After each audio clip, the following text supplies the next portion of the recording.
holy fuck, like, didn't we just, like, ban 16 cards of Dimir? Yeah.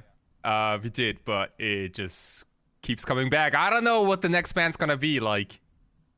Honestly, like, what's the core of it? Okay, people are gonna say, like, oh, it stays Wasteland, but, like, this is, like, a level of domination. Like, we've been banning cards from blue-black tempo for, like, 2 years now, and it still keeps dominating. So it's like, Grief, Psychic Frog, and Troll of Khazad-dûm. I mean, maybe you can't kill it.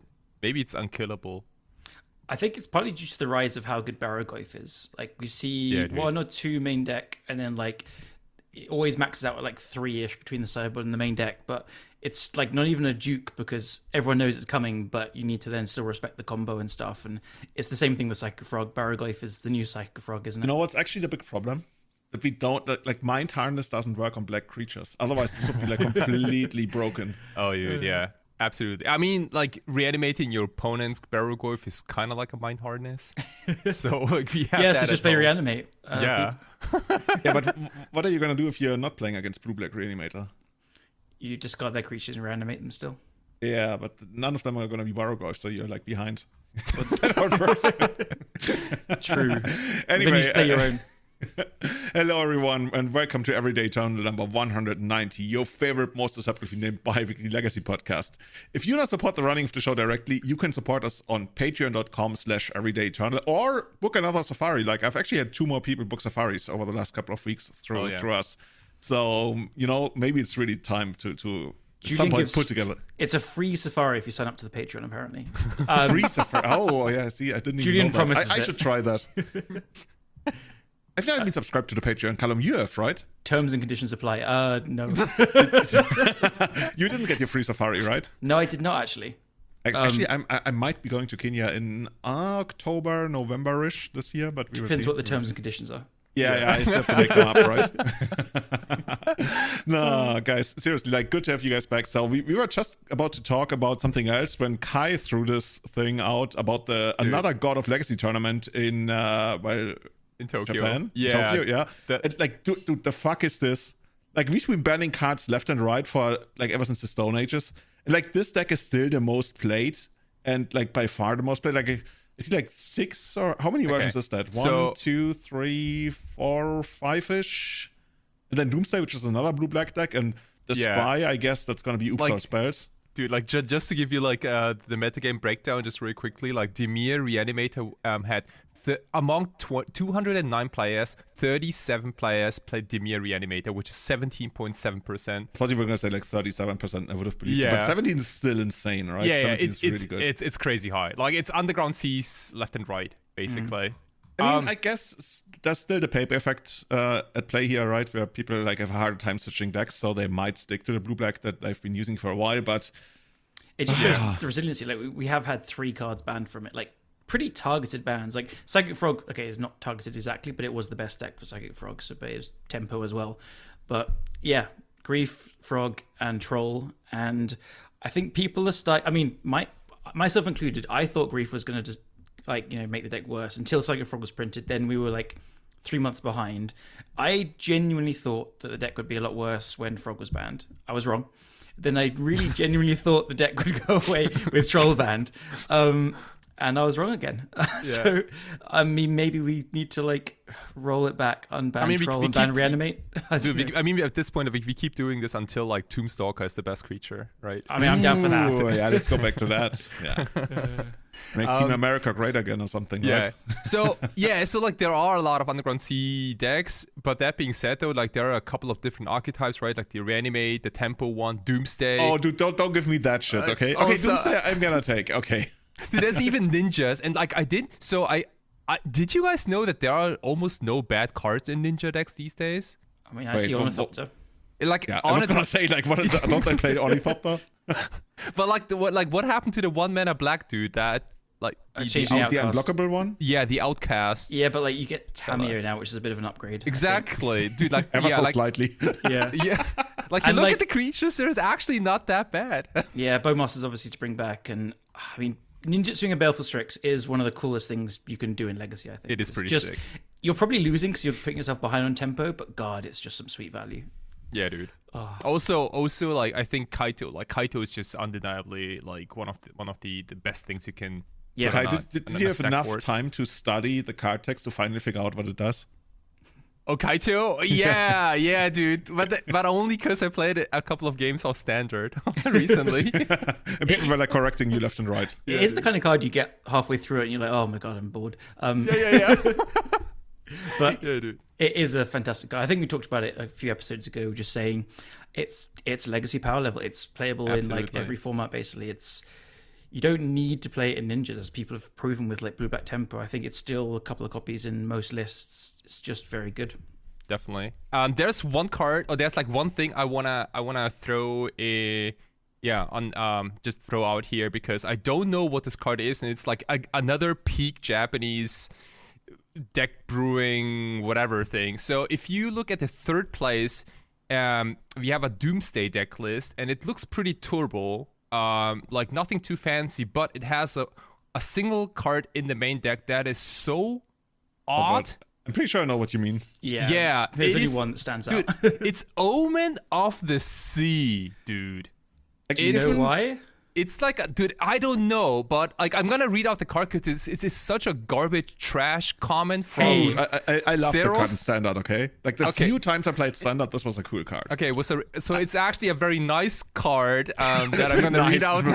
Best word to pick for it, right? I actually played a Theros Beyond Death draft yesterday, and Oh, dude. played against it. It was, Okay, so do you want to read out what the card does? Because I can't remember now. No, go on. You do it. So it's like one in a blue for an enchantment.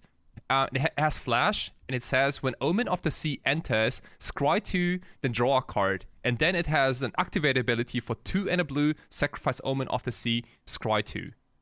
So why on earth do we have this card in a Doomsday deck? It's probably something to do with crafting a specific Doomsday pile, right? I was thinking exactly that, but It's like then the worst Senseless Divining Top ever. You have to pay like 3 mana, and then you can... Oh no, you even scry, you don't even draw a card. It's a worse preordain, right? it's the worst. Yeah, it's like we're talking like Serum Vision level right Hey, now. look, Oh. there's Baraglyph in the sideboard, and it grows that. Come on, and No, you're no, paying dude. like 5 mana and drawing a card to do that? Dude, no, are you fucking serious? Like, are you telling me that we only play this card to grow? No, the whole card? I'm trying to work it out. I don't know. Right?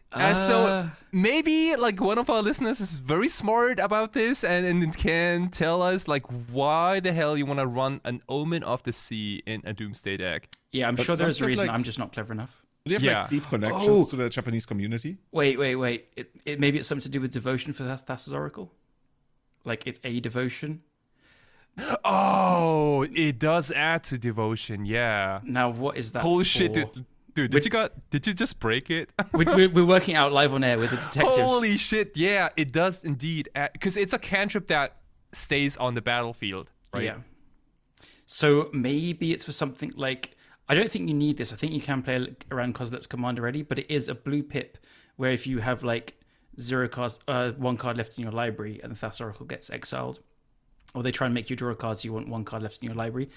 Maybe it's like that. Dude, Like, that was like among the smartest things I've heard you say this year, I think. Yeah, but Because I couldn't figure it out, and I'm a fucking Doomsday player, you know. We're the Doomsday Detectives, don't worry. Doomsday Detectives. That sounds like a Netflix show that gets cancelled after like the second season or something. yeah. So like, it has a lot of similarities to Baleful Strix, right? I guess so, Like, yeah. yeah, I it's mean, like- the downside to that is you can play around Kozilek's command by having a pile with a cycler, and then you have the cycler in your hand and 1 card left in your library when you play the Oracle. So if they try and exile the Oracle and make you draw a card, then you have 0 cards in library and 0 devotion, so it's still fine. If they don't exile the Oracle, well, then you win because everything's fine. If they try not exile the Oracle, then with the trigger on the stack, after the Kozilek's command is resolved, you can then cycle with a Street Wraith. So that plays around Kozilek's command already, but you need to have a draw to get the cycler into your hand. So I just put Omen of the Sea in my shopping cart. Okay, go on. I could have sent you one. I've got one in my draft from yesterday. How did the draft go, by the way? I went 2-1 with a terrible, terrible deck, so I'm happy. It was very fun. There's like a local draft league where they have loads of old boxes and stuff, so they just do old sets. It's really cool. That sounds really sick. cool. That's Yeah, sick, yeah. yeah. Because this is not the OG Theros deck, Theros card, right? Like it's from the Beyond Death set. Yeah, Theros Beyond Death. Yeah, Yeah, not yeah, the yeah. original one. Yeah, Cool. these cards are very cool. I like them, but I think that is my best guess at what it's for. don't worry, it's not for like play Baraglyph, then play Omen, crack LED, crack Omen, scry 2, put 2 more card types in your graveyard. Right, you got a 5/6 Glyph. Like, good luck doing that with Scry, right? Yeah. Dude, it's Scry, not Surveil. Oh my god. We're getting so used to Surveil these days. Like Scry is just like whenever I see like a temple of anything, like the one that scries instead of a Surveil, I'm like, dude, like you are old dude. Help me out again. Which one is Knife? That's like draw loot, right? Something like that. Connive is loot. Is you choose a creature that you connive with, you draw a card, discard a card, and if you discard a non-land, it gets 1/1 counter. That's on that bird, right? That we had in Legacy for like 2 weeks. That paid like one installment of my student Ledger loan. Shredder, baby. Yeah, Ledger Shredder, yeah. 2 weeks precisely. I never forget that. Like I was about to leave work, and then I think it was Jarvis or somebody like in one of our Legacy chats posted, "Oh, this card might actually be good," and I was like, whatever. Buy 50 copies of it on Magic Online. Get home. It's like, oh, okay, now it's worth like 10 times or something. One day maybe we should make a list of creatures that all like stayed in the format for probably about 2 weeks, because there's so many of them. Like those cards that like barely made the cut for like a while, and then it slowly faded away. That's the most painful ones, where everybody just accepts like it's that new friend that comes into your friend group through like another friend, and then like you hang out like twice, and the third time they don't have time, and then you never see them again. Exactly, yeah, dude, that dude. Like I was thinking about Malevolent Hermit, for example, which is like pretty much I thought you were gonna talk about like some real person. I want to also talk about this blue-green Omni deck, because there's a new kill here which I've just been trying to work out, and I think I got it. Have you looked at this? So there is in the top 8. Yeah, there is a blue-green Omnitel deck. So there's a new card from the latest set, Tarkir something. Auroral Procession. It's a really cool card actually. So 1 green, 1 blue, 2 mana total for an instant. Return target card from your graveyard to your hand. So I actually played against a version of this on Magic Online the other day, where they got 2 of these. I'll tell you how you get both of them out of your deck in a second. And then they Cunning Wished for a Brain Freeze. So they Brain Freeze me out, which is kind of funky. So the way this works is you still need a Cunning Wish to go off. So you show and tell in an Omniscience as usual and stuff. You have the usual cantrips, Veil of Summons, blah, blah, blah, and stock ups. And then you Cunning Wish for 5 Foresight, which is not a new thing. 5 Foresight is like a 7 mana thing, but you cast it for free. You search your library for an instant with mana cost 1, 2, and 3. So you go and get another Cunning Wish. You go and get a Veil of Summer or a Brainstorm, whatever. And then you go and get a Spectral Procession. You cast that Spectral Procession, returning the 5 Foresight. Then you cast you cast the 5 Foresight again. Then you get another Cunning Wish, the second Spectral Procession, and another cantrip. The 1 mana card doesn't matter, I think. And then you cast one of those Cunning Wishes for Archmage's Druid, which is essentially a tutor for a creature. And you can cast the second Cunning Wish for a Searing Wind in the sideboard, which is a red instant that costs 9 mana and does 10 damage to a creature or player. You Archmage's Druid's Charm for the 1 Emrakul in the deck. You cast the Emrakul, take an extra turn, and then you attack with Emrakul and you do a Searing Wind to them. Okay, so this is like literally just showboating, right? Like if you lost to this like in a real tournament, you'd be like, come on, just like do and treat the ants or something. Like where's the applause button, dude? This is perfectly scripted. How? Yeah, I mean it's fucking cool, isn't it? Dude, like, you just like figure this out on the fly? I did just now, yeah, but yeah. Sometimes I'm wondering whether you're lying. That's actually really smart. No, like dude, like your brain like, we totally figured out you're lying, right? This is the official stance of the podcast now. And I was like, yeah, I'm lying. If you look at the cards, how else do they win? I'm stupid. I just thought like Searing Wind was in there because they were like, whatever, cool card. Yeah, so the problem is like most people concede to Cunning Wish on the stack when you have Omniscience and Feel, and like most people go like, oh yeah, dude, you got this. There is another kill. So I said you get 2 Cunning Wishes extra from the 5 Foresight. So what you can do is you can go and get Searing Wind, you can get Sublime Epiphany, and Sublime Epiphany you can ignore me. It's you create a creature. No, so that's just for interaction to like bounce like an Ensnaring Bridge or something. Yeah, you can return an online permanent. Oh, this is so cool because like so that's an interactive thing. It has all of a sudden this deck has a burn finish. Yeah. It has a burn finish. I mean, you could also then, because if you have those Omniscience in play, again, you can just do everything. Spectral Processions or the Aurora Processions, are like Infinite Storm as well. So you could, as I said, I play against someone that Brain Freezed me. So 2 of them just loop infinitely. Oh yeah, because it's technically just a regrowth at instant speed, right? Yeah. Mm-hmm. I think even if you played against someone with an Emrakul in their deck, because you're casting 2 Fire Mines Foresights at least. You can then, there's a surgical on the sideboard, so I think you could then, surgical the Emrakul and do it again, but I haven't really got that far. But I think you could also try to do that Four Horsemen thing that doesn't work, where you just like repeatedly do it until like Emrakul is the last card. Yeah. Then like you Sublime Epiphany them and force them to draw a card. And... Actually, sorry, the answer to Emrakul is Sublime Epiphany counters an activated or traded ability, so you can. Perfect. Do that. Oh, there we go. Yeah, perfectly. Literally the perfect deck in Legacy now. Yeah, or you could Cunning Wish for a Consign to Memory as well. You know what I want to see? I would just want to like see a situation where the opponent somehow is down to 10 life, and you just go like, whatever, Cunning Wish, and then you drop Searing Wind to the table. It's like, I just figured this might work. Oh, but there's 2 Lotus Petals to create red, and then you've got some Ancient Tombs and shit. Easy. Yeah, I mean, you have Carpet of Flowers. Like, this is a scenario. I mean, yeah, actually, quite seriously. I want to see that. End of turn, Cunning Wish for Searing Wind, GG. Yeah. But this is clean, because a lot of the Omni kills before were you'd have like 3 Emrakuls because you wanted to, or you'd have 2, you'd have an Emrakul and a Grizzled because you wanted to then Cunning Wish for shared summons, I think it was, and then you search for 2 creatures. Mm-hmm. And then it's just like an extra card that's a dead draw. You could show and tell it in, but it's not really part of the combo until you're going off usually. So this is pretty clean. I like this list a lot. Yeah, also like it dodges like having like a plan B kill is always nice against like random shit like Ensnaring Bridge and other stuff, Yeah, because this burns you out, or the Archdruid's Charm also exiles an artifact or enchantment, so you could exile the bridge, or Sublime Epiphany bounces anything. It feels like this just has an answer for almost every scenario. There might be times where there's like multiple, but I think I haven't got so far, but there's probably a way to just keep recurring the processions. I guess you like draw enough cards that you play an Emrakul, go to your next turn. Can you sacrifice it somehow?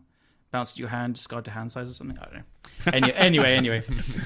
Getting really deep. Yeah, I thought this was a cool deck, so it's worth highlighting. Cool. Yeah. Awesome. So guys, the reason we actually came together today was because in the last episode we talked about the worst decks in the history of Legacy, and we ended up like running out of time because we're having so much fun looking at some of the worst creations that have ever graced the format. But before we got to the second somewhat shorter part of that, I want to once again highlight the Impact Returns tournament, which returns. Dude, I've made that joke so many times. Like, I should get loyalty points for it. Impact Returns in Naron, Spain, northwest of Spain. You fly to A Coruña, to their headquarters, and then there's very easy is maybe pushing it, but they're like buses, right, to get to Naron. Kai, we did it last time when we got back. And that's going to take place on the 25th, 26th, and 27th of July. Once again, big Eternal tournament weekend, I want to say. I think there's even... Is there Vintage? No, you're making me wonder. I think they do side events for Vintage. I don't think it fired last time, but like, never say never. Like, the tournament is growing, so... Yeah. Overall, like Legacy, I think always like covers around 200 players, so one of the biggest Legacy tournaments of the year. There's also going to be team trios on Friday, and if you're qualified in Spanish, then you can also play in the Spanish Legacy Nationals. And there's going to be Modern on Sunday as well. Oh, there's going to be Cube. That's the big thing, right? I think they already had it last year, but this year they're promoting it much, much more. And yeah, dude, I love Cube. Like I for as much as I love Cube, I really haven't played it all that much in paper, which is part of because like you guys have like the weirdest cubes. Like last time we were in Spain, like what's the Callum's cube? What's the Kai's cube? I don't remember. It was the Degenerate Microcube. Oh, was it? Oh yeah, dude. Yeah, no, that was France. Sorry, in Spain we had. Did you bring that? It was Jamie's Commander Cube. Oh yeah, wasn't that the one like where Kai cheated and actually managed to beat me? I'm pretty sure I just like twin comboed you all twice. Yeah, but before that, Kai cheated or something. Yeah, probably. I'm pretty sure. Yeah, probably right. No, seriously, everybody, check it out. It's one of the coolest tournaments of the year, and also like I did it the first time I went there. I combined it with Portugal, so you can easily take a train down to Porto, which I loved a lot, and then you also go down to Lisbon, which is like another great experience. So look into it, or just like stay up in the north of Spain and have a great time. And drum roll. I actually have a button for that, but I keep pressing the wrong one and then something stupid gets set. But that's going to be a golden ticket, and you don't even have to eat like a ton of chocolate to get that one. So we're going to be giving away a golden ticket on the 15th of June. And the way it's going to work, there's going to be a Magic Online tournament on MTG Media. I just created it. I'm going to be sharing the link for it very soon. that you can enter. It's free for anyone to enter. Literally anyone can enter. But please only enter if you have intentions to even go to Impact Returns, or if you are playing for a friend. Because you can nominate a champion. That's what we said, right? You can either nominate a champion, which can be Kai, Callum, me, or a friend. Like, even better, because then they might even be able to play Magic online. And if you or your champion wins, you're going to get the golden ticket, which gives you free access to almost all of the tournaments of that weekend. Like, all the main events, all the side events, except for, I think, the 8-mans and the trials. Those are not included. So, you can't be going in, drop, get minimum price, drop, get minimum price. That's not going to work. But for all the main events and all the side events, it's going to be completely included. So it's going to be worth north of, I guess, 100 euros. And it's free. The only caveat is we literally have no idea how many people are going to sign up for this. Like, I put in a limit of 16. We might only be getting 2. We might be getting 500. Who knows? But there's going to be a limit of 16. And if it actually gets to that limit, we're going to give priority to our Patreon supporters. And within those, to the ones who've been subscribed to the Patreon the longest. But honestly, like, I think 16 is a good target. Maybe we're going to hit something like 8 to 16, and then we're going to play out a single elimination tournament. There's not going to be like any Swiss or something, like single elimination. 2 people go in, 1 person walks out, and in the end, we're going to have a winner. And that's going to be the Impact Returns thingy. In the previous episode, I said, send me your signups to Julian at everydayeternal.com, but actually you can just sign up for the tournament on the page. But make sure to provide your Discord so we can at least stay in contact somehow. So excited for that. Also, by the way, we're going to be casting that, right? That's the Sunday, 15th of June. Callum, Kai, and I are going to be there. I think I'm going to be streaming it, and you guys might be casting it. We're still figuring that part out. I'm not there, but I'm going to troll you in the chat. Oh, is that how it's going to work? Okay. Cool. No, I meant like we're going to be trolling we're going to be casting the golden ticket tournament. Oh, sorry. Yes, of course. I think actual tournament. Yeah. Okay, cool. So let's see how that's going to work. But I'll still troll you while we're streaming. Yeah, of course, as you would do, right? Complete. If you dress up as a troll, that would work. Right? I already am. Oh, usual outfit. Yeah, I changed my style. Okay, cool. Anyway, guys, so I want to go back to the worst decks that ever graced the Legacy format, and I know Callum and I think we have 3 decks each. Kai, you don't really have one anymore, right? That's how it works. Yeah, dude, I just blew my load last. There's just no more bad decks in the format. Everything's great. The format has been solved, right? Hold on a second. Let me just go into mtggoldfish.com/user/player/Sawatarix. Tarix, yeah. Just pick a random one. I'm gonna have a look. But like, seriously, guys, like, did you ever had the moment when you went home from a tournament and maybe you had a decent finish or whatever, but then like inside your head you were like, dude, like this was like the biggest shit pile I've ever played, but I got there regardless. I just found one of your old decks and it has 4 Delver, 4 Nimble Mongoose, 2 Oko, 1 Winter Orb, 1 counter spell. Hell yeah, dude! Wait. I can already tell who actually built that deck. We're in this. In the sideboard, you have 1 Gemstone Caverns. Wait, what? Alright, I found a deck for you. I'm posting it in our... When you want to be like too smart for your own good. Why is there a Gemstone Cavern in the sideboard? You created that deck. Kai is starting off. Which one? Sorry, I need to post it. It's... I'll have it in a second. I found a deck for you. It's fine. Alright, open this link I've just sent. Okay. This definitely says Sawatarix on it. Yeah. 2020 Legacy Preliminary 3-2 record. Dude, what? You definitely have a Gemstone Cavern in the sideboard of your tempo deck. Oh wow, yeah. Holy fucking shit, dude. Like, can I read this out? Because this is kind of hilarious. Yeah, go for it. Okay, so it is a deck that I played in the Legacy Preliminary. 4 Delver Secrets for Nimble Mongoose. And two Okos. That's it for the threats. Brilliant. It's totally non-balanced, but whatever. 1 Chain Lightning, 4 Lightning Bolts, 4 Brainstorm Ponder, 1 Spell Pierced, 3 Spell Snare. We're not laughing at my friend Spell Snare, okay? Still Spell Snare is great. I don't know what... Renin 6 must have been in the format? Zauberschlinge. Yeah, no, if Renin 6 was in the format, this is probably like the worst deck you can play, because why would you not want to run your... So there are 3 spell pierces. I played 3 spells. No, I played 3 spell snares, but I don't have a single target for opposing spell snares. That is very smart. Opponent can't spell snare anything, like except my dazes. You outspell snare them by not having 2 drops. Dude, that is. Woo! Actually, they can spell snare lots of your sideboard though. Your Sin Divines in there. Yeah, no, because they're gonna side out all their spell snares because they got no targets in game 1, right? That's how I probably. Oh, you have a Winter Winter Orb, you liar. Oh yeah. Oh shit. There's a Winter Orb in the main deck. You're Frostbringer. absolutely right. And there are 2 more in the sideboard. Excellent in your Oko deck, like tapping 3 mana and stuff. Yeah. Dude, that's a turn 2 Winter Orb into turn 3 you can actually, if you have the Gemstone Caverns, you can cast a turn 1 Winter Orb. That is pretty sick. I don't think I ever did that. Yeah. Fucking Flame Slash in the sideboard. What were they for? I don't know, dude. For Thought Not Seer, maybe? Oh, maybe. I don't know.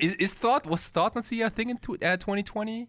I was like 10 then, so I don't know. Thought Not Seer. Wait. What are we talking about? You guys lost me somewhere.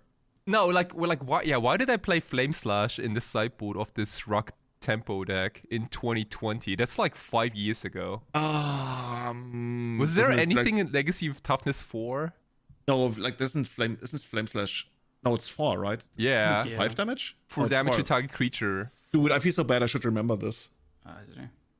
I don't know either. There certainly was something. It does kill an elk. Yeah. I can nice. say that much. I don't think just that's it. Anyway, I just love the Gemstone Caverns in the sideboard. It's this is a somewhat terrible looking deck. Terrible tempo card. Turn 1 Gemstone Caverns, Exile make Days, I guess. Yeah. Or you can turn Hardcast a Days. Let's get that. So it took you like 2 minutes to find this deck list. Okay, Yeah. there are plenty of terrible deck lists out there still, folks. So look, I'm not very good at many things, but 2 things I am good at is finding bad Kai deck lists and working out combo decks. how they are supposed to work, I guess. What Omen of the Sea is for. Yeah, gosh. Okay, cool. So guys, I want to start out with a deck that I almost mentioned last time, and I feel kind of bad for it because I even played it myself, but I honestly think this is, if not one of the worst decks, but it's certainly one of the most overrated decks. I'm posting it in our chat right now, so we're going to post a link to the source soon. It's kind of down right now, but you can see the screenshot here. So this one is Mono Blue Control. Oh my god. This is before your time. Yep. Looking back, this deck has cost me so much money because I actually traded 4 Mox Diamonds for 4 Morphling. This deck made me trade 4 Mox Diamonds for 4 more. And I will never forget, like we were sitting in anyway, it's name of the place doesn't really matter. It's a stupid name. We had a tournament in Munich. We were sitting down in the basement, and there were like 4 Morphlings on the table and 4 Mox Diamonds. And a friend of mine walks over and he looks at the table, and this is like literally 16 years or 17 years ago today. And he just like looks at me, he's like, why is this so uneven? And I was like, oh, is he stupid? Like, dude, Morphling, he probably never heard about Morphling. Okay, young guy doesn't know the power of Superman. Yeah, looking back, like, for 1 Mox Diamond, I think you can get like 100 Morphlings now. Probably. Something like that, right?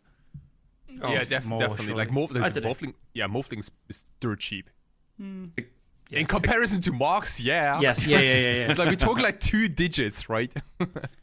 I think Morphling's a bit because of nostalgia, but hey, I'm not gonna. It's not a hill I'm trying to die on. The thing back then, like nostalgia was a thing, but back in 2006, not as much as it would be like a couple of years later on. Like people love Morphling, but like look at this deck list. Like, what do you think? What are you trying to do? Like, this is a mono blue deck, and it doesn't really have like proper card advantage. Like, yes, you have Ophidian, but even back then, that was already like pushing it. That's fact or fiction.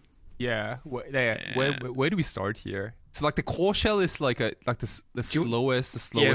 Why don't one of you guys read out the whole list because it's quite different to what we go ahead. So you got the very basic. Okay, let's start. Okay, the deck list that's actually highlighted here in the Mono Blue Control thread by Peter Rotten is we start out with 3 copies of Brainstorm, 4 copies of Counterspell, 3 Fact or Fiction, 4 Forceful, 3 Impulse, 2 Misdirection, and 4 Mana Leaks.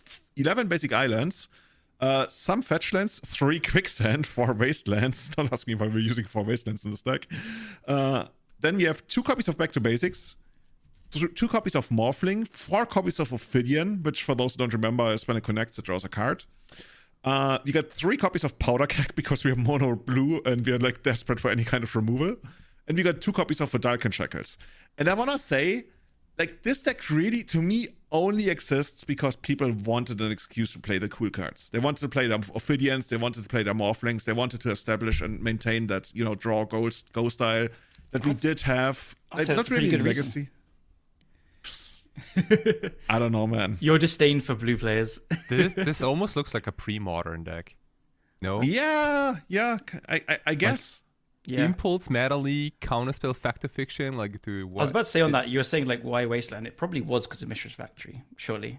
Or like Yeah. Shoutouts to Vidalcan Shackles though. Like I lost so many games in the early years of my Legacy career to that bullshit card. Such a sick card, right? It was so sick, dude. It was such a powerhouse when it came out. Yeah, if you don't have disenchant effects, then like you can't beat this card because they're gonna take the best thing on the table. And then once that is out of the way, they're gonna take the next one, and I don't think you can ever outmuscle Vidalcan Shackles. Dude, I remember at GP where I had my Knight of Reliquary stolen by Vidalcan Shackles, and it shouldn't have been able to, but I totally forgot about it. And like the pawn was just like, yeah, steal your 10-10 Knight or something. Like, yeah, okay, take it. But honestly, like Shackles and Back to Basics are the only reason we're even talking about this deck as like an established deck. Because let me actually check like how many people. Yeah, it has. It has over 3,000 replies up until the year 2020. Like, this deck, it stuck around through the history of Legacy. It never really did anything. Like, if I remember correctly, like in the post, there was something like, oh, by the way, somebody plays... yeah, there it is. Like, somebody plays 21st in the Star City Games Duel for Duels tournament. Like, yeah. Because I guess, Powder Keg must be the answer to Nimble Mongoose, otherwise you just cry. I mean, in Mono Blue, there's not really all that much. Like, I'd rather have Ensnaring Bridge at this point, I guess. Yeah, but then you're like trying to play Draw Go and you draw loads of counter spells, then you can't cast your hand, so... that's a good point, right? There's no good single, like, targeted removal in this deck. Yeah, Powder Keg besides Shackles. Powder Keg is not a bad card, honestly. Especially if the power level was this kind of stuff back then. It's quite decent generally. I mean, it's basically the best you got for actual removal in Mono Blue, I would say. Yeah. Okay. And then there was Quicksand. Quicksand is like -1/-2 to an attacking creature without flying. Yeah, something like that. Yeah. Is it actually attacking creature even? That makes it even worse. I think so, dude. Like, lands are terrible. Let's have a look. Yeah. They were terrible. Target attacking creature without flying gets -1/-2 until end of turn. Yeah. I mean, like, it is a removal spell, and you're gonna draw lands, and yeah. Oh, this kills Goblin Lackey immediately. That's nice. That's true. Very good point. Ooh, turn 1 Lackey, turn 2 sacrifice my land. The opponent shit, you had it. but like it probably is the best answer in Mono Blue. Dude, Hydro Blast exists. Like you better splash white for bandage. There is good old. There is 4 Hydro Blasts and 1 Beb in the sideboard. So but the main deck it's just like shit, he had the Quicksand. Damn, time walk. 1 mana time walk. Shit. He had it again. Always lucky. Only 3 copies. Can always have the Quicksand. Yeah.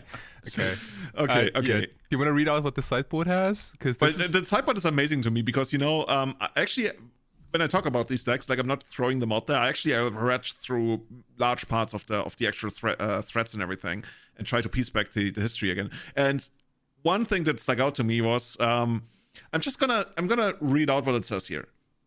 Has a great matchup versus fast combo. Wait, what are you talking about? Like, look at this. Like, this has a great matchup versus fast combo. But what was fast combo back then? Yeah.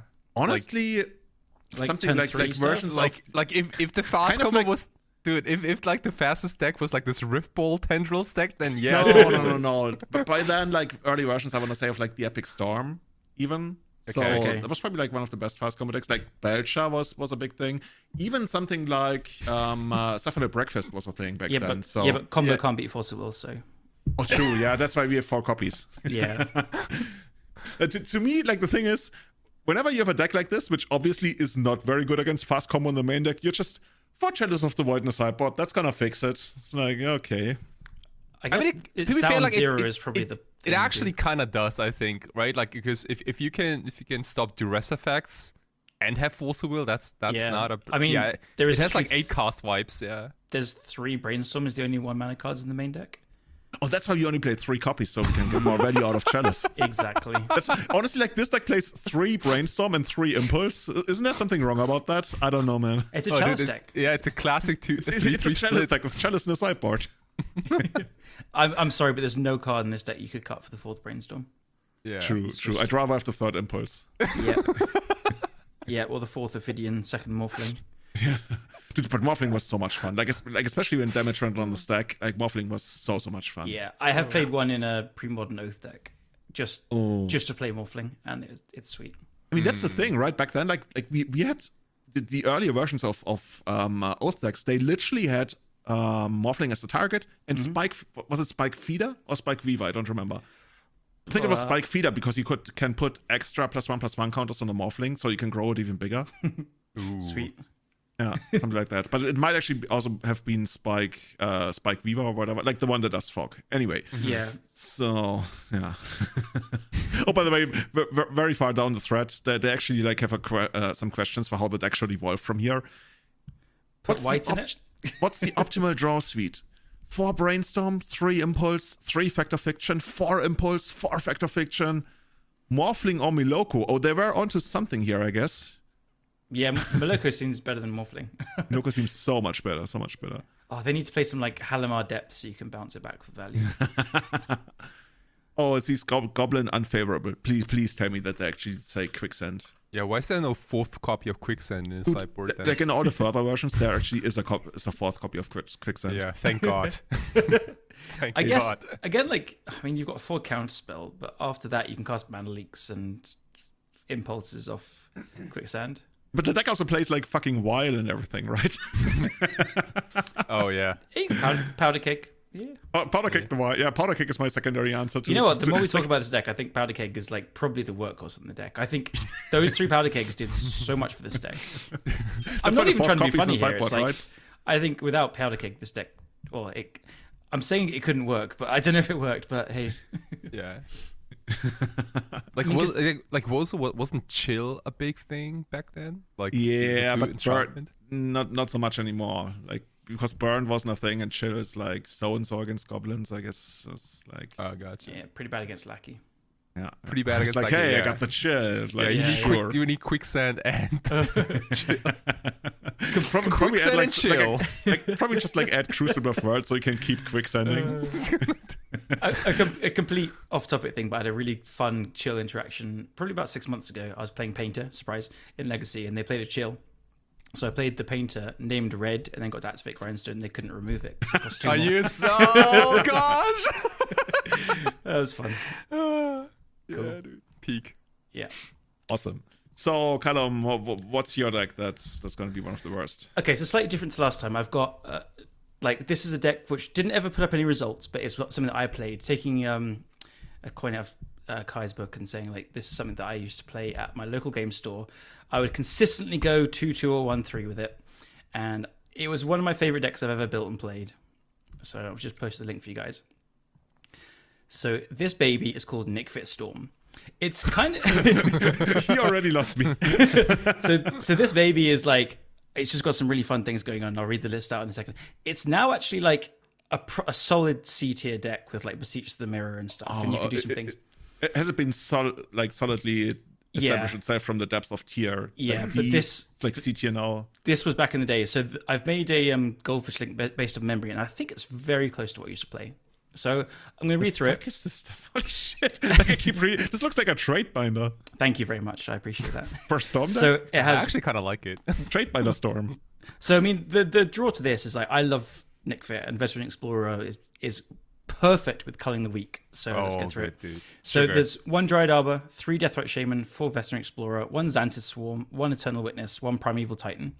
Then 3 Cabal Therapy, 3 Culling the Weak, 2 Duress, 3 Greens and Zenith, 4 Burning Wish, 4 Infernal Tutor, 2 Chrome Mox, 4 Lion's Eye Diamond, 4 Lotus Petal, 4 Senses Divine Top. And I have just remembered I definitely had an Ad Nauseam in this deck as well, so that's somewhere. It was definitely a 61 card deck, which I have put, so cut one of these cards at random and it's probably fine.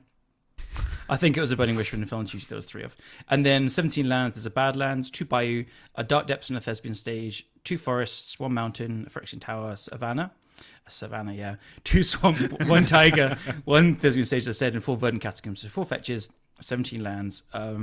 Loads of lands is great with ad nauseam. You just don't take damage, you know. So obviously, it's kind of like you would try an Infernal Tutor with the Lion's Eye Diamond to go and get ad nauseam and you draw it. Because like you've got a Primeval Titan as 6 mana, but after that, the curve is very low. Or you would just make loads of mana and Green Sun Zenith for Primeval Titan, get Thespian Stage and Dark Depths. Or there is the then pass the turn.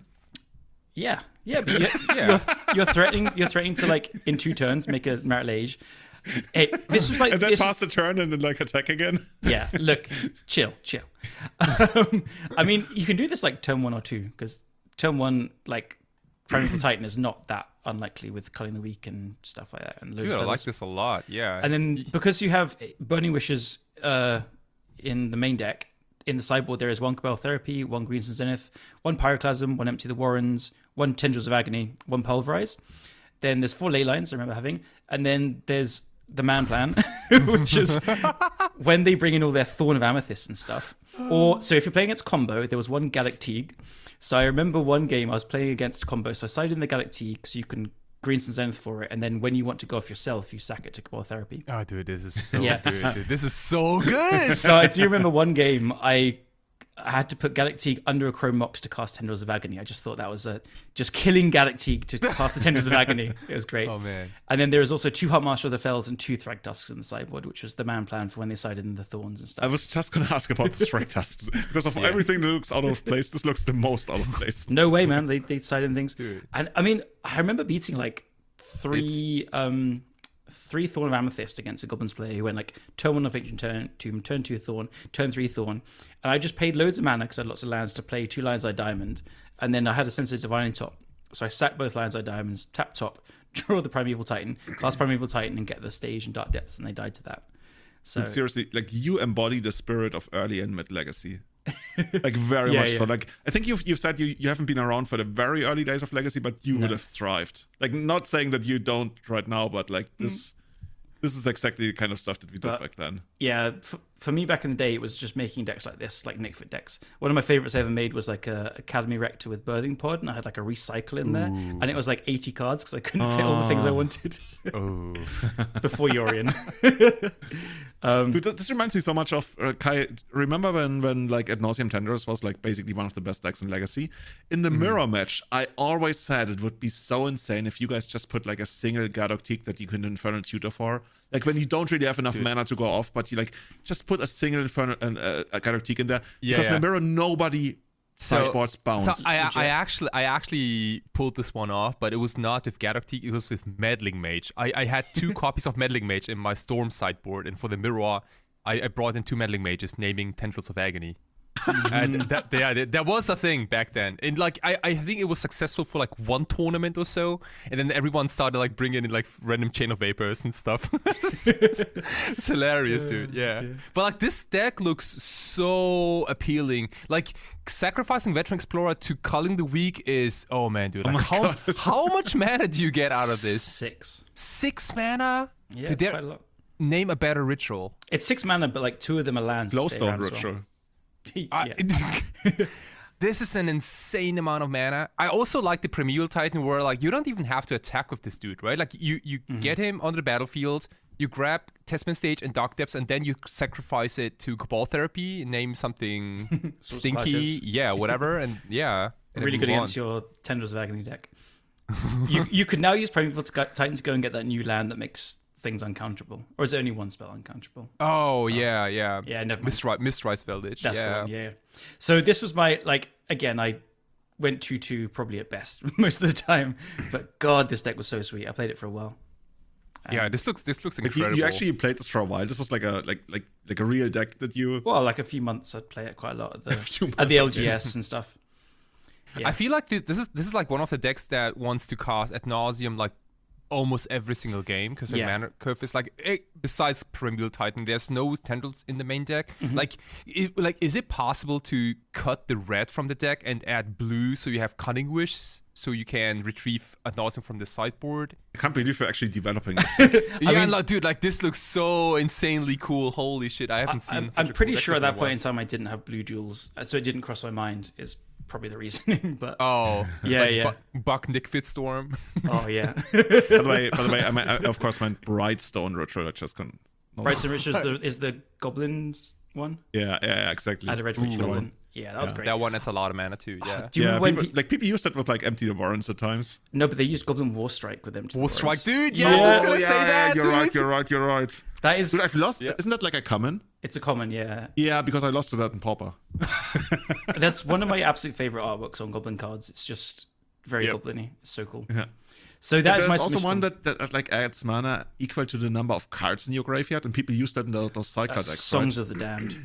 Songs of the Damned. Yeah, that's like one of those cards that's waiting to be broken in Legacy, but still hasn't been broken yet. I think so. I used to stream a like cycling deck with it. It wasn't Mr. Toad's Wild Ride, but I used to do that with like Draneth Stinger or something. Every time you cycle a card, it does 1 damage to your opponent, and then it would use Songs of the Damned to get stuff back.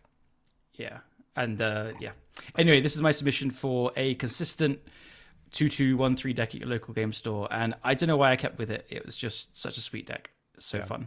Huntmaster of the Fells was also like much better back in the day. Huntmaster of the Fells. Oh, what a boss! Yeah, it was like it was like among the best creatures in Modern, no doubt about it. It killed Delver. Like it was my anti-Delver card in a way.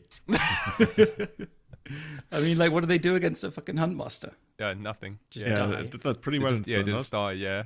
Yeah, that's one of my like truly favorite cards ever. What a cool one. I want to imagine like somebody played against you like at the local store, and this is like all the Legacy they knew. They thought like this is how a Storm deck works, and then like they go to a next big tournament. They keep all their creature removal against the Storm deck because like I have to deal with the Primeval Titan, then I have to bounce Married Large and everything, and then like the opponent never goes through it, and they're like, it must be like a really weird build. Like this guy at my store, he always consistently goes 2 and 3 with it. It must be something. I have so many funny little tidbits of like my old Nick Fit decks. Another deck I was playing, which was just like pretty standard black-green Nick Fit. One guy, this guy comes to the store. He had never been there before. He was from, I think he sounded like France or Belgium or something. And he had an all-foil Tez deck. And he sits down, and I go, buy you Veteran Explorer, and he literally laughs. He says, whatever. And then he goes off like blah, blah, blah, blah. He makes like 24 goblins and passes the turn. And I'm like, well, I could even have Pernicious Deed and like a sack outlet, so you could die to that. But I was playing a version with like crop rotations, and I had Tabernacle in the deck. So, dude! So I got to just crop rotation for Tabernacle, kill all his goblins, and then my turn, I sack my Veteran Explorer to the Tabernacle and cast a turn 3 Grave Titan, and then kill him with a Grave Titan. So just Nick Fit things, like it was. Yeah, dude. It was a time. Man, Explorer is actually like you kind of. I've got the juices flowing. So, yeah, definitely. Like, I think it's a deck you can stream. Like I made a lot of fun of Veteran Explorer players back in the day. I definitely remember that, but it does boost your mana a lot. Because the first time I actually saw the card being used in Legacy was like at around 2008, 2009 in Wushed Survival, which was like junk survival basically, and that was the first time I saw the card in action, and it was like really, really good. And like it also like it helped you get into your like survival and even the end game much quicker. And yeah, I don't know. I had like a hot love affair with Veteran Explorer for like a year or two. Hot love affair is such a way of putting it. Because I think also, I keep asking this every time the card comes up, and I want everybody to know creature type on Veteran Explorer. I literally have it moused over, so I can't answer. Oh, okay. Dude, no, we have Kai left. Okay, never mind. Yeah, dude, I have no idea. Like what? Okay, like, give it a try. I would have got one of the 3. Veteran Explorer creature type. I would guess probably a human. Mm-hmm. Okay, you got one. It has more than one. Yeah, it has 3 creatures. It has 3? It's not like straight up human. Like it has a chop, right? Oh, dude, like what does it do? It's it explores. Yeah, it explores. So it's and like then it unlocks as a veteran. Thank you. So it's a what? A human druid maybe? Yeah, druid's very famous, known for exploring. I got no idea. I don't know. Because he's really good at dying too, so... Yeah, because that's what they took into account. Human scapegoat. Okay. It's a human soldier scout. Soldier scout. The scout makes sense. I just don't really know it's a creature yeah. type. But soldier doesn't feel like it's a soldier. But I guess the whole idea is that like scout is like a sub branch of soldiers or something. I don't know. Like the soldiers thing is weird, right? Yeah, I agree. Oh man, dude, like there were so many games where my opponent like mercilessly attacked with his Veteran Explorer into my nimble mongoose, hoping that I would trade. But trade is even worse. Like you wouldn't even block it with your 3/3. That trade never happened. I think like Veteran Explorer like secretly also has like the keyword like unblockable. Because like no one blocks Veteran Explorer, like ever. It's true. It is like a true name nemesis. It is like the guy. The guy who was like really good with the survival deck back then. Like he told me when we played, he told me, well, there's one thing nobody does against my deck, which is like really smart. And I was like, dude, I want to learn because back in that phase, I was still like very much like growing and learning and understanding and stuff. And he was like, yeah, so the secret is swords to plowshares on the Veteran Explorer. And I was like, whoa! It's so true. smart. It's true. Yeah. I mean, I used to like endearingly joke that it's actually a moat. It's a one-man moat. Kinda, right? Yeah. Yeah, because like they don't attack into you. Yeah, can we clip this like this thing where like a minute ago you said Veteran Explorer is true name nemesis? Well, what the actual fuck, dude? I guess it can't. Yeah, I mean they don't attack into it, so it's basically blocking anything, and they don't block it, so it's a true name nemesis. So it's a one-mana true name nemesis is what you're saying. Yeah, or it's a one-mana people moat. needed like planar cleansing to deal with it. Yeah, cool. I think at this point we can also close this episode. I think it doesn't get any better than this. You know, we found the new true name nemesis we had like 30 years ago. It's called 30 years ago. Okay. it's called Veteran Explorer. Like people would be like, why? Wizards would be like, why are people so mad about true name nemesis? We're like, we had him all along. You know what? It's sorry, my mistake. It's not actually true name nemesis because there's only one creature that blocks Veteran Explorer.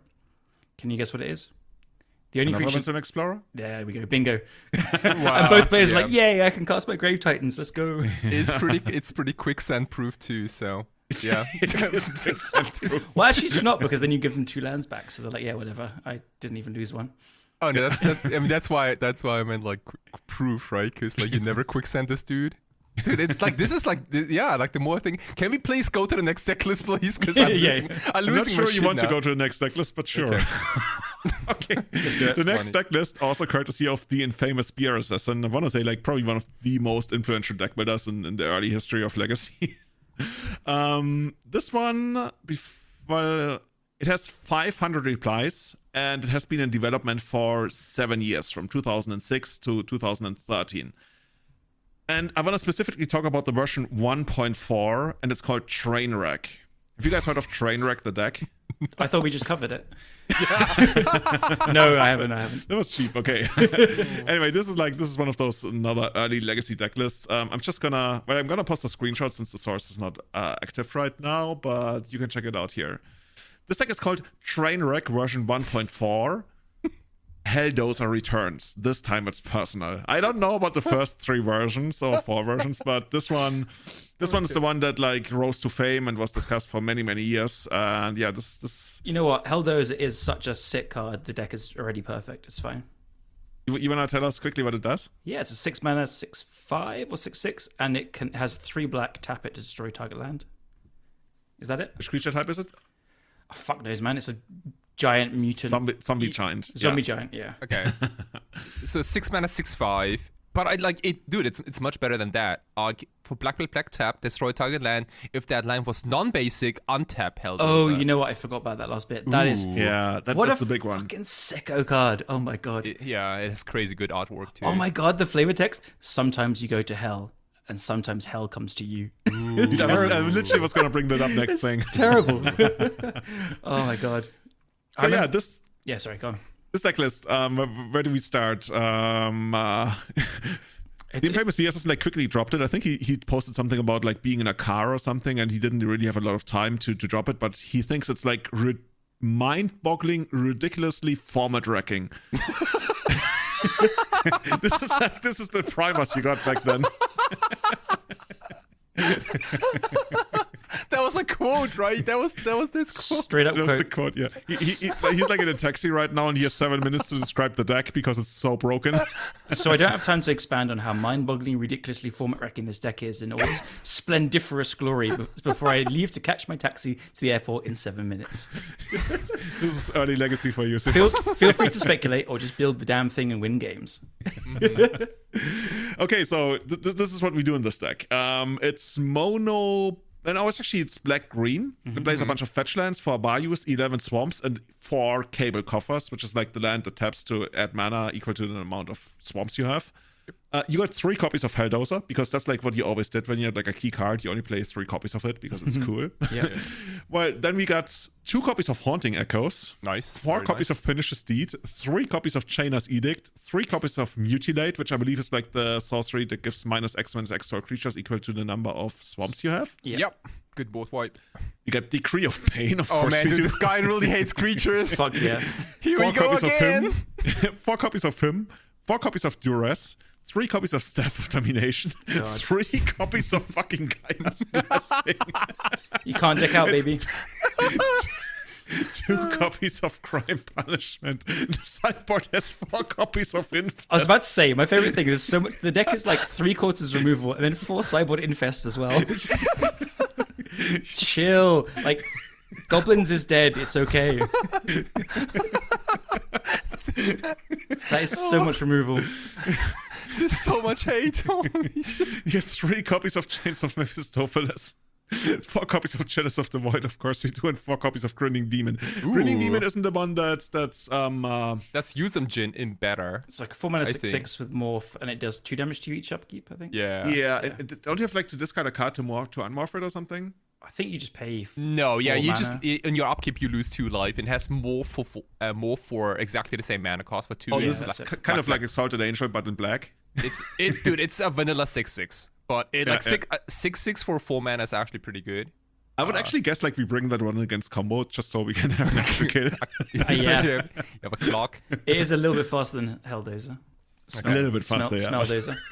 So like if we sum this up, it's basically like mono removal and lots of hand disruption, and then you somehow kill with Helldozer. This is just the same deck that Julian talked about last time. It's just a monocolored deck with half removal. Why is there Staff of Rabbit Wombat. Domination? Yeah. It's I card mean, it's good advantage, against baby. creatures. Oh, no. Yeah. Staff. Wait, hold on. You Isn't tap that like it and the draw card with cards? like millions of? Yeah. It's Wait, like can't you actually make infinite mana with it with cable coffers? Dude, I Isn't gotta. it like enter lands actually? I think it was maybe it is. So Staff of Domination, 3 mana for an artifact. For 1 untap Staff of Domination. For 2 in a tap, you gain 1 life. Never seen that. And for 3 in tap, untap target creature. So you can untap your Helldozer. Yeah. For 4 in a tap target creature. And for 5 in tap, draw a card. I think this used to combo with Metalworker, right? Well, it still does, but that was the combo with it. Wait, Metalworker. why There do were you like wanna- many ways to break Staff of Domination back then. Yeah. If your creature tapped for more than 4 mana, it would be infinite mana, draw cards, gain life. Yeah. That's how it worked. So I don't think there's a I combo mean, not here. in this deck, yeah. I think this is just a really expensive icy manipulator / you draw cards later. Like, I think the idea is you just use Cabal Coffers to make tons and tons and tons of mana in the late game. So like Helldozer goes off and Staff of Domination. I think it's just being used raw dog here, right? It's just 3 Staff of Domination. It's 5 mana draw a card. It's 2 mana so gain life. many. That is so many. Also like why the 3 copies of Gaia's Blessing? If you draw all 3 Staff of Domination and you gain life each turn, it just basically counts as a Nimble Mongoose. It does, yeah. Yeah. I think this deck actually has a pretty decent Nimble Mongoose matchup because of That's like fair. Mutilates, Chainers Edicts, Chainers like dude, like Edicts. yeah, like all the removal touches Nimble Mongoose, I think. Yeah. I would guess the most common win condition is probably just like you kill all their creatures, then you Haunting Echoes them, then they have no creatures left. And Yeah, then good point, Your good point. Guy's Blessings just keep shuffling each other back in so you don't Right. deck out. Yeah, Haunting Echoes like for 5 mana sorcery, I think you surgical every single card in your opponent's graveyard. So Yeah. yeah. Yeah, you figured it out already, right? That's perfect. Yeah. Okay. The thing is, you guys already spotted a pattern, right? Callum already said this is basically the same deck we had last time, but in a different color. I keep talking about this. Early Legacy was so much dominated by creatures and people who try to play control decks, and then some very powerful combo decks, but nobody played, and then like Threshold coming around and like first like properly standardizing the format. And I feel like in a way that was like a big thing, because before that it was like really only stuff like that, and people just like, this was basically like cube decks all over the place. And then like, that's what I say when I say we need tempo decks in a format to define the format. Otherwise, like, you get stuff like this. And honestly, like, it actually sounds quite exciting. Yeah. I mean, what was the mono green control deck? Oh, we still gotta figure that out. Actually, what was mono? Oh, mono green was 8-land Stompy. That was literally a deck that only played 8 like lands. Scythe, Cat, and like Rogue Elephant. Rogue Elephant, yes. Ooh. and Land Grant and all that kind of stuff. Yeah, exactly. That's what we did back then. Where's like 30 removal spells? Okay, Berserk's 4. Cool. Yeah. Okay, that's all we need, right? Yeah. How do you deal with God of Tiki? Yeah, we Berserker, easy. Yeah. So yeah, I read through the entire thread, and there are some amazing quotes in here. So, because he also posted a tournament report. So quoting from the tournament report in one of the matches, it helped that my opponent was a bit mana flooded, drawing something like 7 lands to 6 spells. I was a bit mana flooded too, but I drew Helldozer. Oh yeah, loving it. And there's just no removal for it, I guess. Like, yeah, no, definitely not Helldozer. Like, nobody touches the Helldozer. No. Yeah. Otherwise, you just shuffle it back. And then against non-basics, you just kill their lands. Yeah. Like slowly, one by one. Well, no, it's not 1 by 1. If you like Cabal Coffers, make 12 mana, you destroy 4 non-basics. Oh, you go like ping, ping, ping, ping, ping. Exactly. That's exactly the sound it makes. Maybe you have even multiple Cabal Coffers, right? So you go crazy. This deck really wants Yawgmoth, right? Like Urborg Yawgmoth. Yeah. It's like Yawgmoth. Like, okay, sure. Yeah. So, Urborg would be good. Okay. I like the edits to the deck list. It's like -1 Mire, -1 Overgrown Tomb, +2 Swamp, some bits and pieces, and at the end is like plus decent decided sideboard. Yeah, the next sideboard he actually posted is, of course, another Foreign Fest, 4 Sphere of Resistance, 1 Haunting Echoes, 3 Undead Gladiator, which like seems to pop up in every single deck in Legacy back then. Unkillable, 2 copies of Persecutes, which should have been Nether Voids, but Alex is a big phony. And another Decree of Pain, which also should have been a Nether Void. Okay, dude, I actually once you owned a Nether Void. Anyway. Nice. So, here's another quote. Dude, I'm very sorry for the person. Here's a quote from a German guy who picked up the deck and played it in his local event. Okay, here we go. I played the deck yesterday at the local Legacy tournament at Bremen University. Unfortunately, the deck didn't perform as well as desired. I went 2 and 3, including 1 buy in round 2. I mean, that's expected. I don't know. He decided to do better. After it's like ridiculously mind-boggling format robbing. 2-3, including a buy in round 2. Okay. Well, but people carried on the development for 7 years. Yeah, like you really cared about this deck. There was some serious dedication. Yeah, dude. Okay, and here's another one. Like, this is easy. Like, actually, when you look at this, how do we even beat goblins? Like, you got Infest. You go up block goblin deck with Helldozer. Like, all of our removal costs like at least 2, right? Oh, I mean, that doesn't really matter, right? Because you have so many mass removal spells. It's like, bring on the goblins. We're gonna let them do their thing for a little bit, and then you gotta like wipe everything. Yeah, like Cycling Decree of Pain. I think it's 5 mana, but like you'll kill everything. Hey. All the goblins are 2/2 and smaller, right? They always were.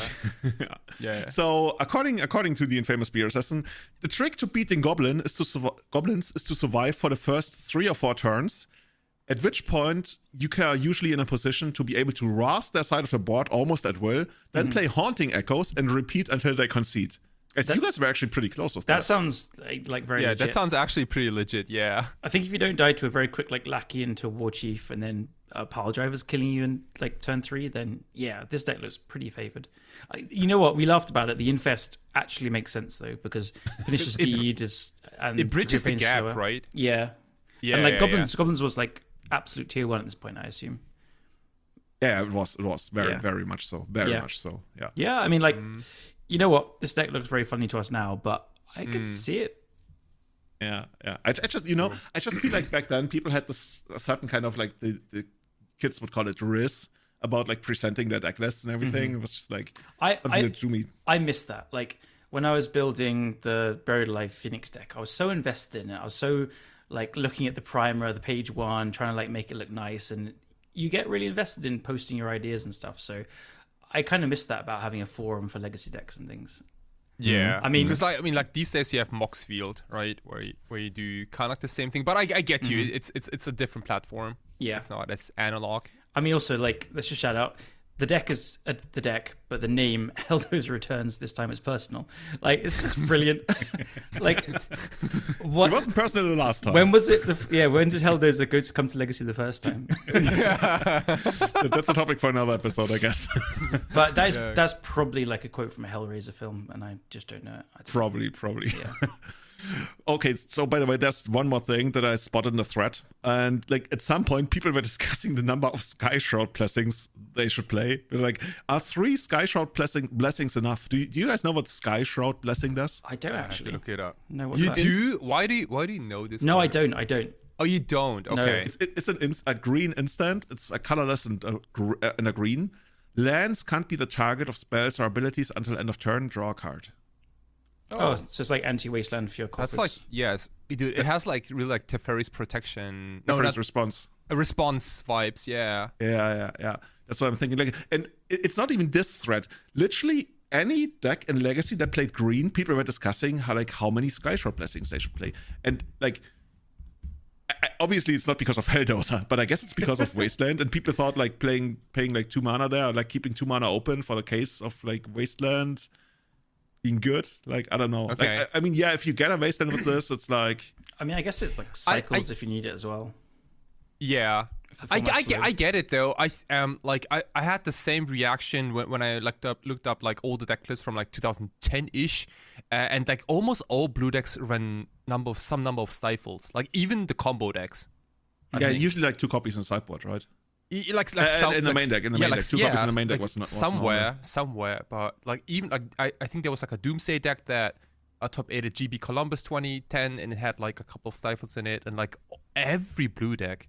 Oh, dude. Can I move on to my next pick? Yeah, let's do it. Okay. It was that deck with the stifles in the top 8 of Columbus. Oh, dude, you got it! Insane! You got it! It's insane!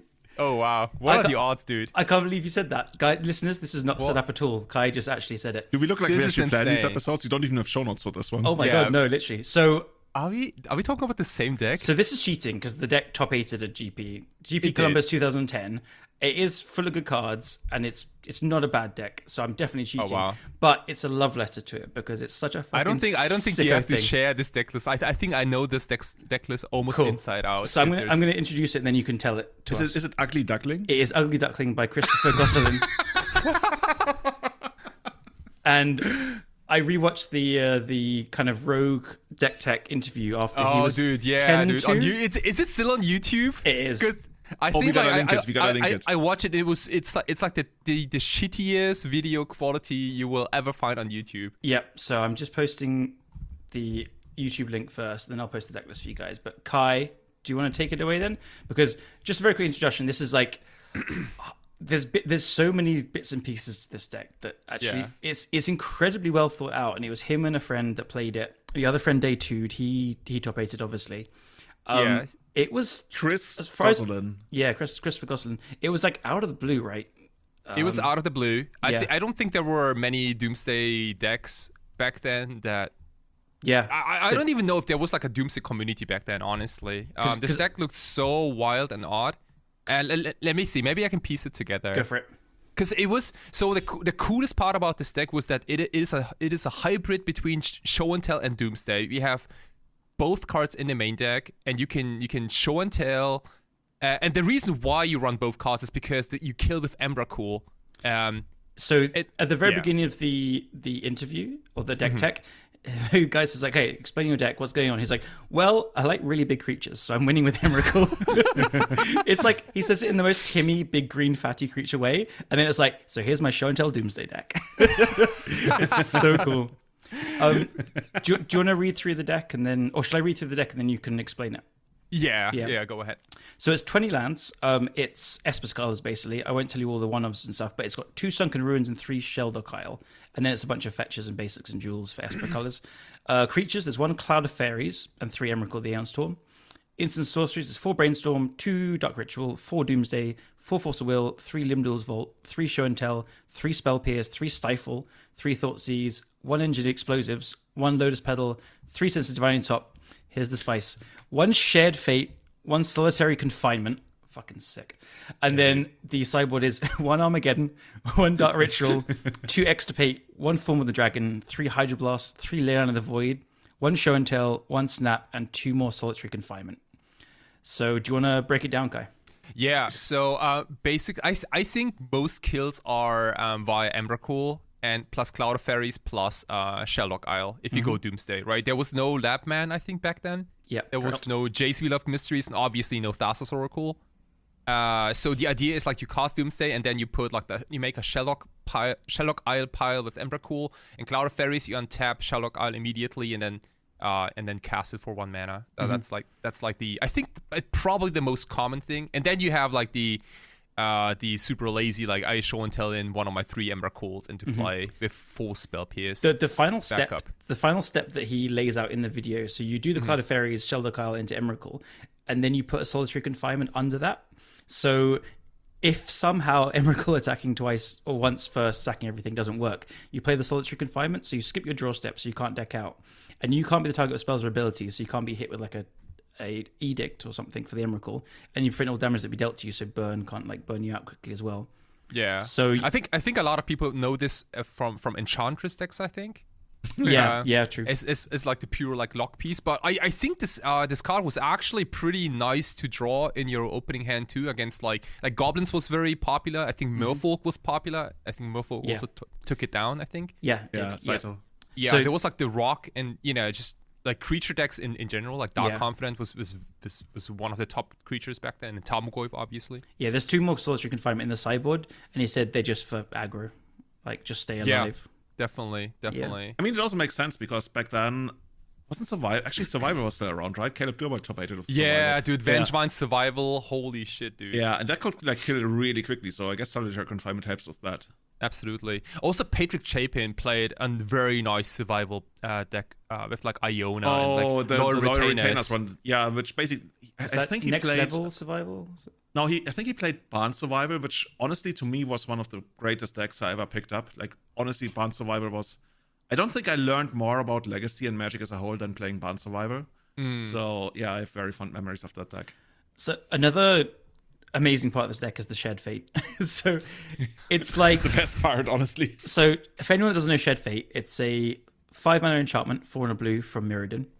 If a player would draw a card, that player removes the top card of an opponent's library from the game instead. Each player may look at and play cards he or she removed from the game with Shed Fate as though they were in his or her hand. So he says, if you play this against play, you can show it, tell it to play as well. You can just like ramp into it with your fast mana. His deck can't win. So you show and tell, but the Emrakuls that get exiled under Shared Fate can't be played. And he did say that like technically you can't cast Emrakul, but I think I counted the deck can make 16 mana with like all the Dark Rituals and Lotus Petals and stuff. But essentially you can't really win, and if you're playing against aggro or zoo, you just play their creatures and they're drawing all your stuff that can't win. Like, so I don't think it's actually part of the combo. It's just like, oops, I win if I just get a Shed Fate into play. Like, it's another like show and tell you thing. I mean, what is this, like plan C or D or who knows? E? Yeah. I think Emrakul's plan A, B, and C. And then it's Shed Fate and then Cloud of Fairies. Oh yeah, Cloud of Fairies is there as well, right? It's a win con. So why Stifle is there is because of Wasteland and Sheldock Isle. I got to assume. Like, it's one of them. But again, it just probably counters other things. I don't know. Yeah. Random stuff, right? Like, I think almost every deck ran Wasteland. Like, if you can run Wasteland, then you probably should. But like the 3-off Stifle in this Doomsday combo deck, it's just like on another example of like how popular it was in any blue deck. But what jumps out to me is like this deck has actually so much interaction for quite a powerful combo deck. So again, this is why I say I'm cheating, because it top 8'd at GP. It looks quite good. 4 Force of Will, 3 Spell Pierce, 3 Stifle, 3 Thoughtseize. and an engineered explosives. Like that's a lot of interaction for a combo deck that can kill like turn 2 and turn 3. So Armageddon from the sideboard. Yeah, so in the deck tech he says, so I'll go through the sideboard. He says Armageddon is for the 43 land deck, which he hadn't faced yet, so it never happened. One Dark Ritual he didn't touch on, but I think it's for like when you need to combo faster. There's 2 Expate, 3 Leyline in the Void for Icarid, which is, as we know, Dredge. 3 Hydroblast for like goblins and other aggro decks like Burn. He didn't mention what form of the dragon is for, but I guess it's just something you can show and tell him. I think it's for both Merfolk and goblins. Yeah, like Zoo, right? Like any fast deck that doesn't have many flyers. That makes sense. Then there's like one show and tell, which I guess you side in with the form of the dragon. I don't know. A Snap, which is probably for like, I don't know. Snap is very nice. It untaps lands. That's nice. Oh yeah, true. So untaps the Shelter Kyle as well. Very nice. And then 2 more slots you can find, as I said, for aggro and combo. Aggro and like burn, I guess. And this deck list looks very exciting. I think it's so cool, man. Like it looks so cool. And the deck name, Ugly Duckling. I don't know the actual history behind no it. Maybe idea Julian where does. that was coming. That's actually why it stuck with me. Yeah, I just think as soon as when I heard this name, Ugly Duckling, years and years ago, I was like, wow, I love this deck. It's so weird. So, have you guys ever played with Shared Fate? Yes. Not by choice. A friend called Jay, who will probably listen to this. He lives back in Australia now, but he lived in London. He built like, I think he did it in Modern and Legacy, but he built like blue, black, or bug mid-range decks that it was just all removal and interaction. And if it cast a Shared Fate, there was no creatures in the deck. It was just all interaction. And then that was the win con. So he would use your creatures to win. So shout out to Jay. So I've played with Shared Fate, not by choice, against him. Nice, dude. Yeah. I want to say I played Shared Fate in one league. I think it was a donation deck list, and it was one of the greatest donation deck lists I ever had. Because like once you get Shared Fate into play and you play a cantrip deck, you literally have to break your mind and rebuild it up from the ground. Like when you have Shared Fate in play and you play Brainstorm, like, yeah, you take the cards from the opponent and you remove them. Wow. But then you put 2 cards from your hand back. So you lose 2 cards, but then you want to make, because the opponent then gets to draw from your top, and you also have scry effects, because in my deck I also had like Priolanes and Ponders and stuff. And it literally keeps breaking your brain every single time. Like you get to scry with with Priolane. So you're like, okay, so I have to like figure this out. So the bad stuff goes here, and then the other stuff goes in the bottom. But is this actually bad? And then you draw from the opponent's side, and also with Ponder when you like rearrange. Like it's so counterintuitive. Dude, it's almost like playing Dan against your opponent. Yeah. It's a legitimately powerful effect. If you just have a deck that can't win, that's your win con. Yeah, and I guess 5 mana is not that crazy, especially back then. You could cast that. Yeah. You know what? I really want to like do this now. I think the idea is you need to have them like kind of empty-handed or no threats in hand as well, because otherwise, if you play it and then they play like a creature, you need to bank on their deck having. They play like Tarmogoyf, I feel like, oh shit, my deck doesn't work anymore. Or you need their deck to have the right removal for the threat they play afterwards. So you probably need to pay. I think blue. The black opponent's like, joke's on you. That's the only Tarmogoyf in my deck. yeah. You know what? I'm tempted to make like a blue black deck, like the one I said Jay did. Just 2 or 3 Shared Fate as the win con, then nothing else. Oh wow. Okay. There's actually I told you guys that I don't have any deck list for today, but I was wrong. I have one deck that's more like of a shout out kind of thing. Let me post it in the group, because it's not a terrible deck per se. It's just a very ugly deck, and like a deck concept I didn't like at all, like back then. And I still don't like it, but it was kind of popular. So this is from also same year, 2010. A deck from Tariq Sazam from Mofolk, and this is like a first place at Star City Games Legacy Open. And we were looking at this is like an example of like how popular Tarmogoyf was, because this is a Mofolk deck, and it plays Tarmogoyf as a 4-off. I know like a lot of people might have heard of this already, but like it's like, it has 22 creatures, 4 Curse Catchers, 4 Lord of Atlantis, 2 Merfolk Sovereigns, 4 Marrow Regeries, I love that guy, 4 Silvergill Adept, and then 4 Tarmogoyfs that have no synergy with the deck whatsoever. But yeah, they ended up in this deck as a 4-off. And I think it saw quite a lot of play. That 3 Tropical Islands and like a few green cards in the sideboard, like Frozen Grip, I think. And I think that's the only green card. Sometimes you saw like, I don't know, Nature's Claim or some other random green card, but like, yeah. I hated it. I still hate it. It looks absolute terrific. Terrific. Yeah. Like, what do you guys think of? But of the thing like is, like, this is the trend that everybody, like, what everybody was doing with every deck back then. You guys remember that very, very famous signature from the Source? I want to say, like, probably one of the most famous signatures in the history of the Source from back in 2008. You don't? Like, okay. So, people were talking about how everybody splashes Goyf in any deck. So at some point, like, somebody was really fed up and they posted about, and they said, and I'm reading it out here because I just Googled it. Okay, so we got Goyf Threshold, Dead Goyf Ale, Survival of the Goyfest, and Goyferlet Breakfast. It probably won't end until we have decks like Goyf Stacks, Goyf Belcher, Goyf Chantress, Vile Goyflins, Goyf Still, Goyf from the Loam, Fairy Goyf Stompy, Goyf Epox, Goyf Confinement, 8-land Goyf Stompy, and the David Gerhard Classic, Goyf Fidelity. And Eco Goyfred, Red Dead Goyf, GES, which is like, I guess, Goyf Epic Storm, 42 land for Goyf.deck, Goyfy Game, and Ill-Gotten Goyf. I like ill-gotten Goyf. yeah.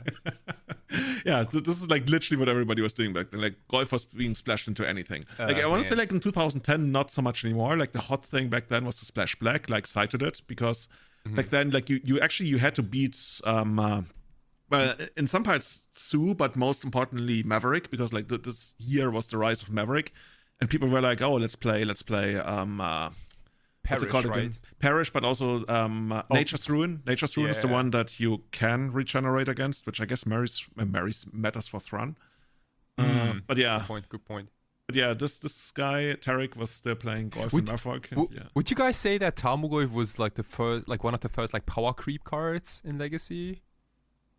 Or does Tarmogoyf even count as power creep? Yeah, I'm not even sure. I don't even know if like it was supposed to be a good creature, because a lot of people like didn't get it at first. Yeah, I don't think it was. I remember being at the pre-release and like it was just a 50p card, like 50-cent card. Yeah, it took a while to catch on. That's true. Like quite a while actually. Right. Yeah. I also have to add, like, Tarmogoyf in this deck specifically, in this Merfolk deck, dude, this Tarmogoyf is not a very good creature. Like, there's no Ponders, no Brainstorms. You almost hardly get any cards in your graveyard by turn 2. Like 6 fetches. That's 6 fetches. Like Standstill doesn't really work well with it. Like, yeah, like, until the Standstill cracks, but like you're not incentivized to put cards in the graveyard until it. I don't know. Exactly. I guess your opponent would help with that. Oh, you start discarding to hand size because you need to recast cards. Yeah. Okay. No, I want to say like because Legacy became a thing in 2004, right? And I want to say the first really big format-wide jump in power level was Alara block, because Alara block had so many great things going on, like Crusade Pride Mage, Frozen Grip, basically everything of Bond. Or Pancake Flipper, yeah. Pancake Flipper, yeah. Actually, that was a really good card, and also Knight of the Relic Fairy was probably the biggest one. So I want to say Goyf came out in 2007 and took until like 2008 or something to catch on.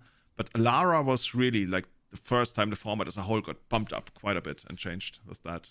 So I think that's the first big power spike. Yeah. Also, last shout outs to the 2 copies of Waterfront Bouncer in the sideboard. Dude, so cool. So many people don't know that it's actually a Merfolk. I mean, when you look at it, it is a Merfolk, yeah. Dude, it's just a blue dude. It's not, is it? It is a Merfolk. No, it's not. It says Spell Shaper on it. Whoa, then they changed it. It used to be a Merfolk. Well, it doesn't say it on the card. I mean, maybe it says on Scryfall, let's see. I'm pretty sure it says on, like, I'm 99% sure. Yeah, it's Merfolk Spell Shaper. Oh my goodness, dude. Yeah, it is a Merfolk. It looks just like this buff bodybuilder that happens to be blue. That's but yeah, not a Merfolk. What the fuck? Yeah, what the hell are they thinking? Yeah, well, you gotta know. Oh, yeah, I didn't. I mean, I guess it doesn't really matter, because like you don't attack with Waterfront Bouncer anyway. You actually know what it's for? For Tarmogoyfs? I don't know. Yeah. No, it's there for like show and tell decks. Like they put like a big creature into play, you just bounce it. The days, nice, yeah. The days before Omniscience. Yeah. Oh, nice. Oh, yeah, like, dude, Omniscience was such a... That and Griselbrand, dude, like, yeah. I was in Japan back then, like, and people lost their shit. Yeah. Yeah, the first big change to, like, this kind of deck, and also Reanimator especially, was Chingatexis.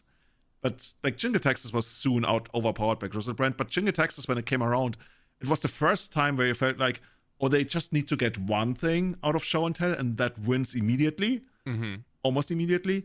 Because back then, like they would put in what's the big white Archon that says like basically mode creatures. No, actually, totally creatures can't attack you.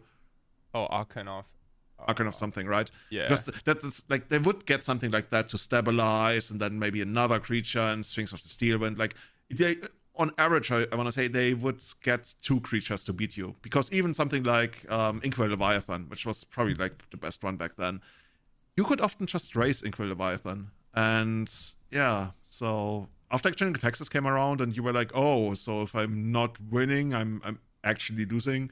Right. But that was the big thing. And of course, Grizzlebrand and everything got after. Oh, I found the card name. It's a Blazing Archon. Blazing Archon, that's the one. Yeah. 9 mana, 5/6. Creatures easy. cannot attack you. Busted. Yeah, I mean, we can also get that for 1 green, right? Yeah. True. It's true. Okay. Well, it's only creatures without flying, so. Yeah. Cool, So cool. I think it's my turn again. Yeah. Okay, the last one. I almost didn't want to bring it up because it almost merits its own episode, and maybe we're going to do one day. If we need to take some time, my last one is a bit crap, so we can just go on this one. Okay, perfect. Oh, we're going to do your last one first? No. We'll just skip it and we'll talk about your last one for a while. Okay. So my first one here, my last one rather. You guys ever heard of Thunderbluff? Oh, of course. Do you really? Yeah.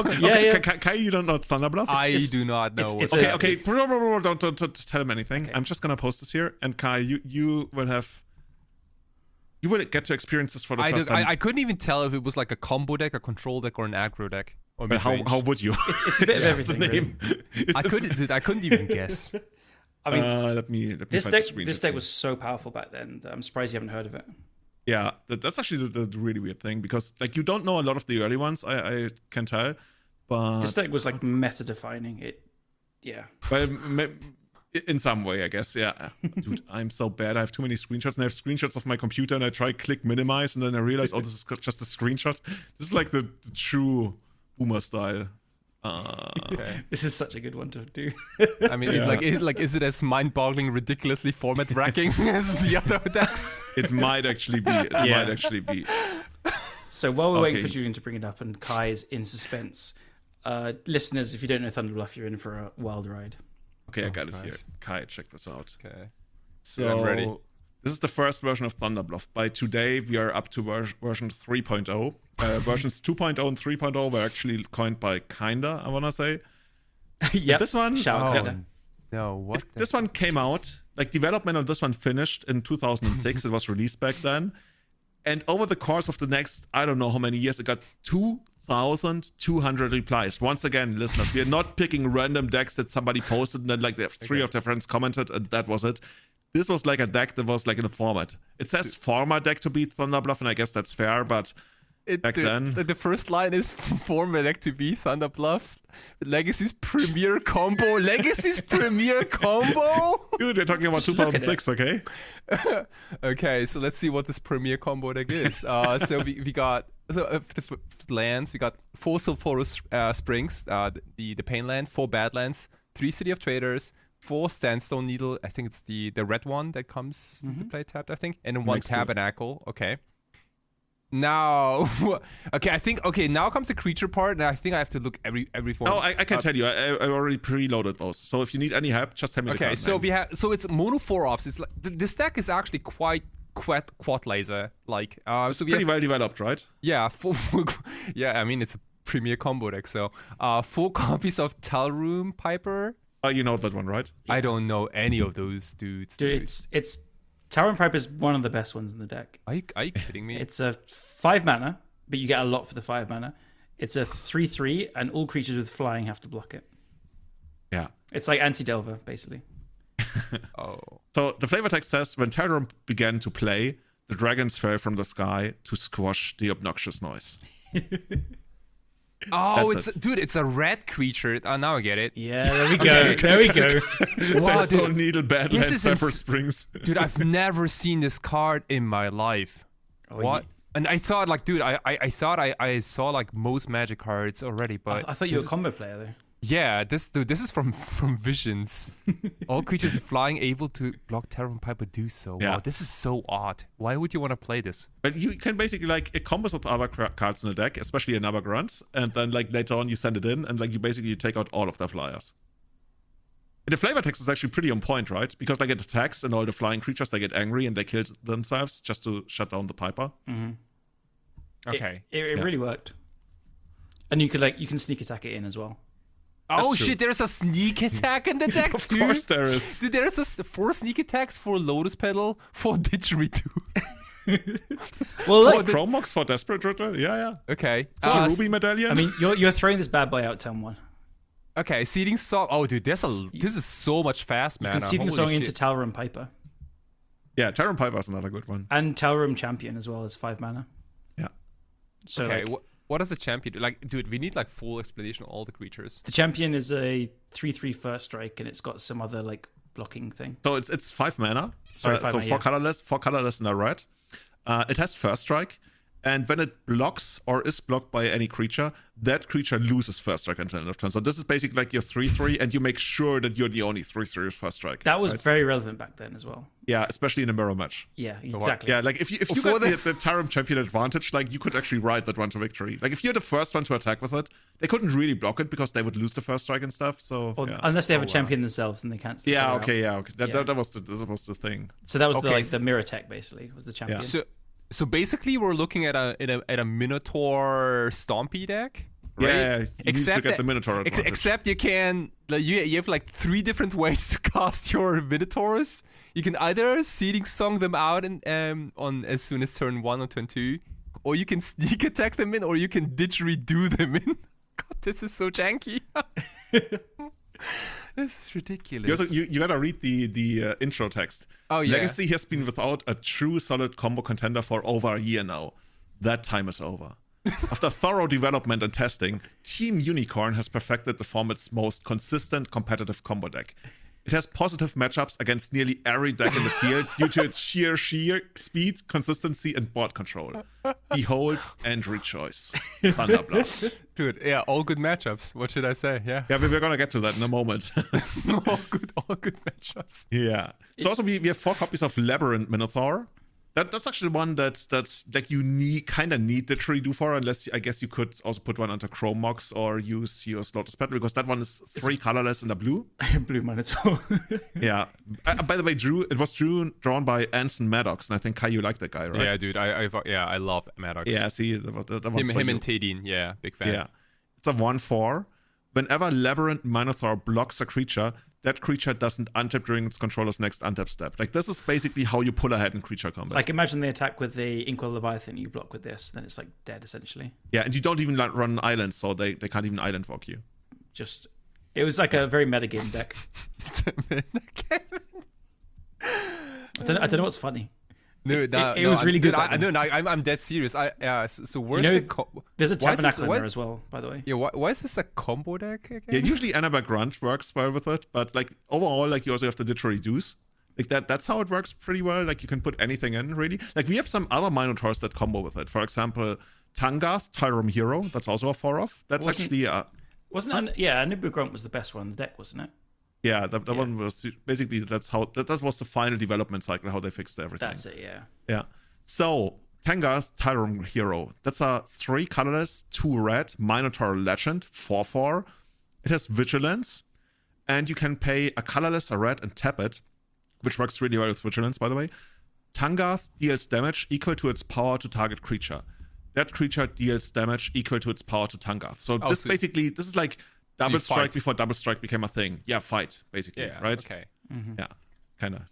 Okay, yeah, I was gonna say, because like the deck lacks removal spells. Not anymore. Not anymore. Okay, yeah.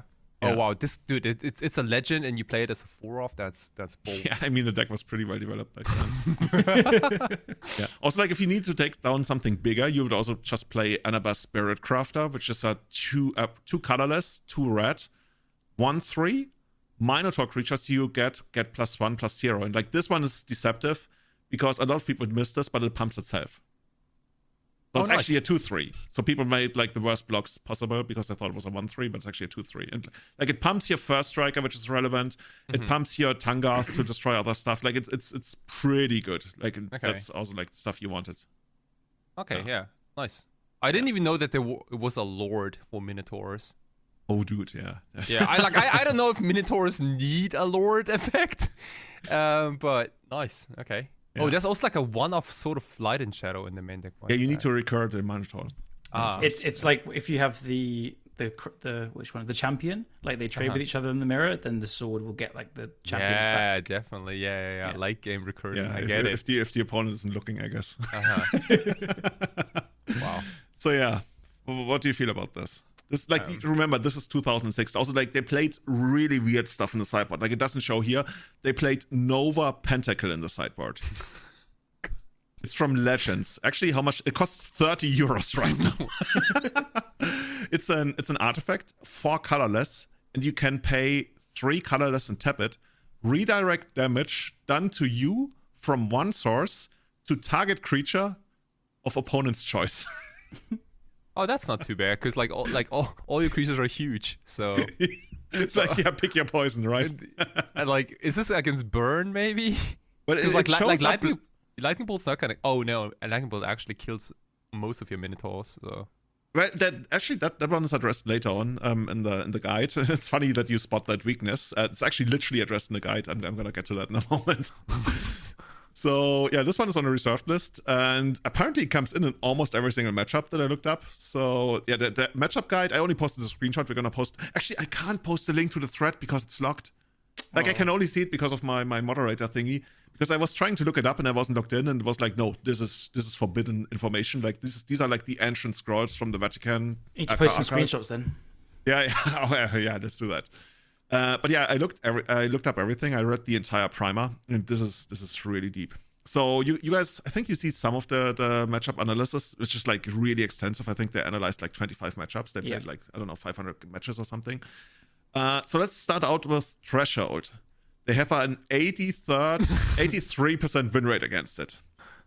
So they're saying, finally, any of the versions with threat have absolutely no single card answer for creatures with ass over 3. I guess toughness over 3.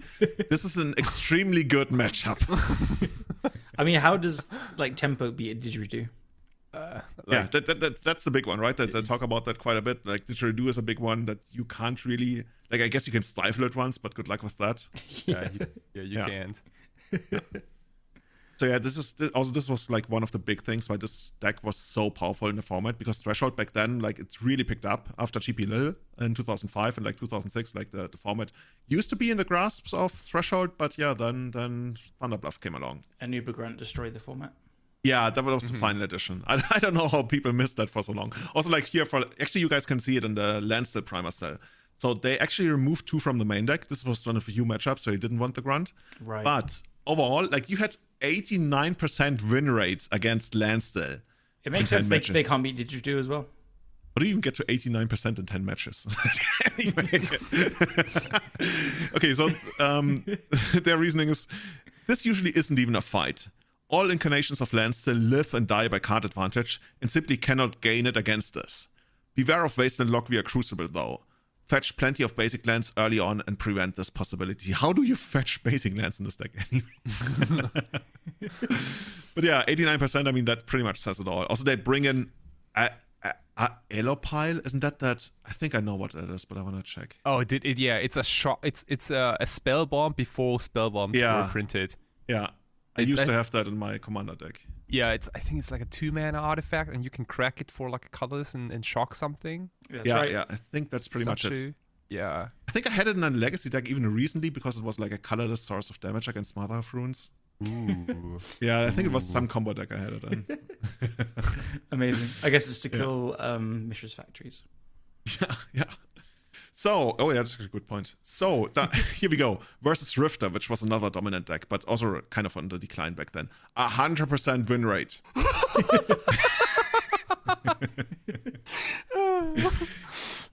In some games, I have been able to keep him to only white mana. Those were very easy. In all games, the opponent's Lightning Rift should not stay on the board long enough to be a threat. Without that, Rifter should not be able to do much to you. A lot of the cards in there are just plain useless against you. How do, like, we're a mono-red deck pretty much. How do we keep Lightning Rift off the table? You just ignore it. Just perfect. Okay, yeah. Be like an orc, and like if you don't believe in it, it doesn't happen. Yeah. Okay. So next matchup against Blue-White BS, and it actually took me a while to figure that one out because I don't remember a deck being called Blue-White BS. I guess it's actually Blue-White Control, and they're just calling it Blue-White bullshit. Yeah. And turns out we also have a 100% win rate against them. By the time the pertinent threats hit the field for him, I have major Minotaur advantage, and he can't protect them. There just isn't a whole lot he can do. Yeah, the Minotaur advantage was a big thing back then, especially in the mirror. But yeah, even against the other decks, it was pretty easy because they usually didn't run any Minotaurs, so you could get away with that. Yeah, makes sense. Allurin just 80%. I have good answers for all his little guys, and the builds I have played have few basic lands. You really need to keep the lands at near zero. Minotaur recursion sends them packing. You actually talked about this, right? Sort of Light and Shadow. Yeah. By the way, here's a really bad matchup. High Tide or Solidarity, 47%, which is such an odd percentage for testing. My sideboard plan against this deck is to shuffle it into my deck and then present it. You want as many Minotaurs as you can get against this deck. Wow, thank you. Wow, that's like an eye-opener. Now we know. That's another form of Minotaur advantage, right? You just gotta draw gas against the combo deck. Wow.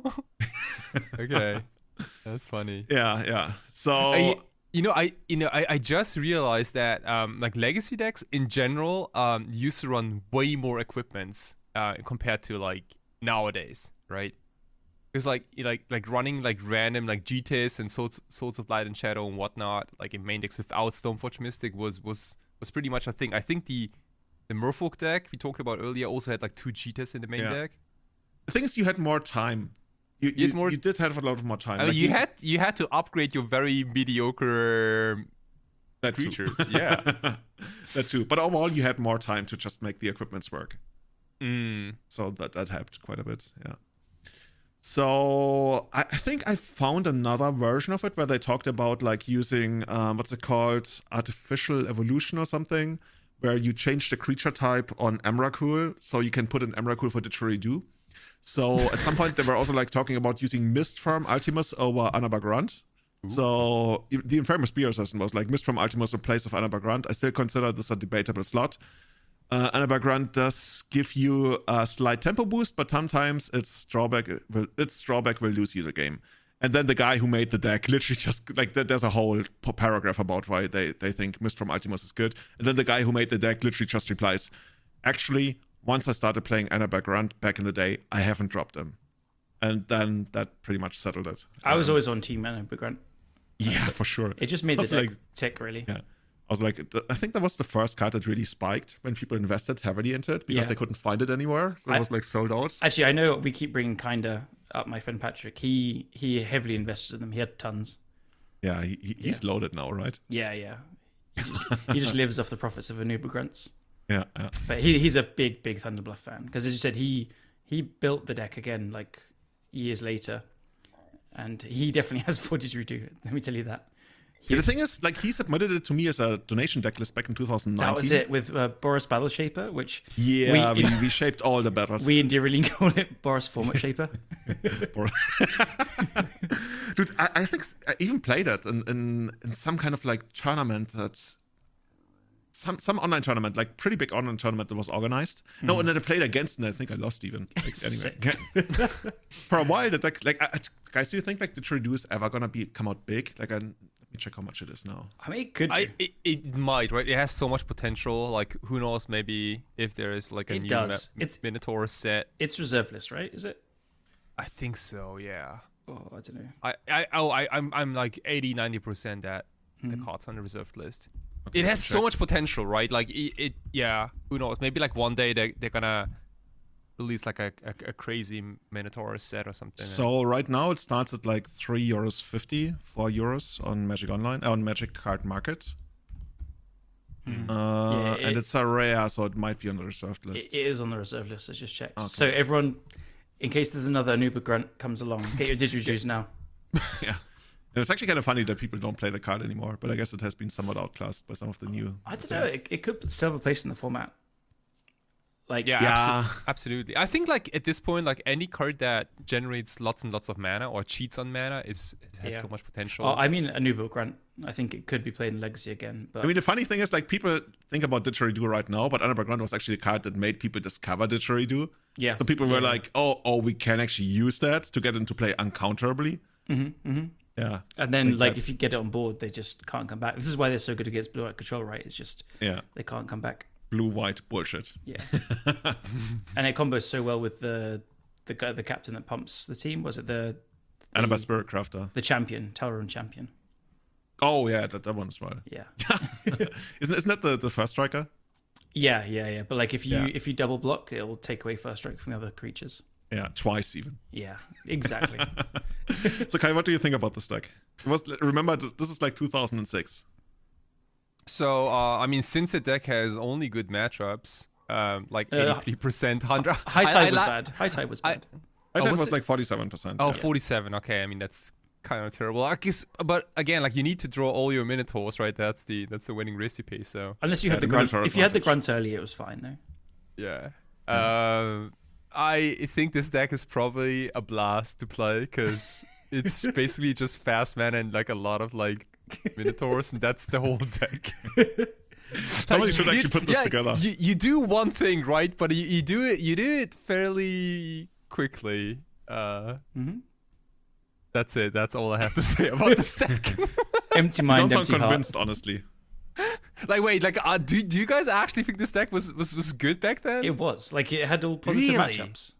Look at it. Like, threshold, 83%. Land still had 89% win rate out of 10 matches. Yeah, like, but name one primer out there that says that your deck has, like, only bad matchups. That if you go back and check the primers back then, threshold was like a 17% against Thunder Bluff. Okay.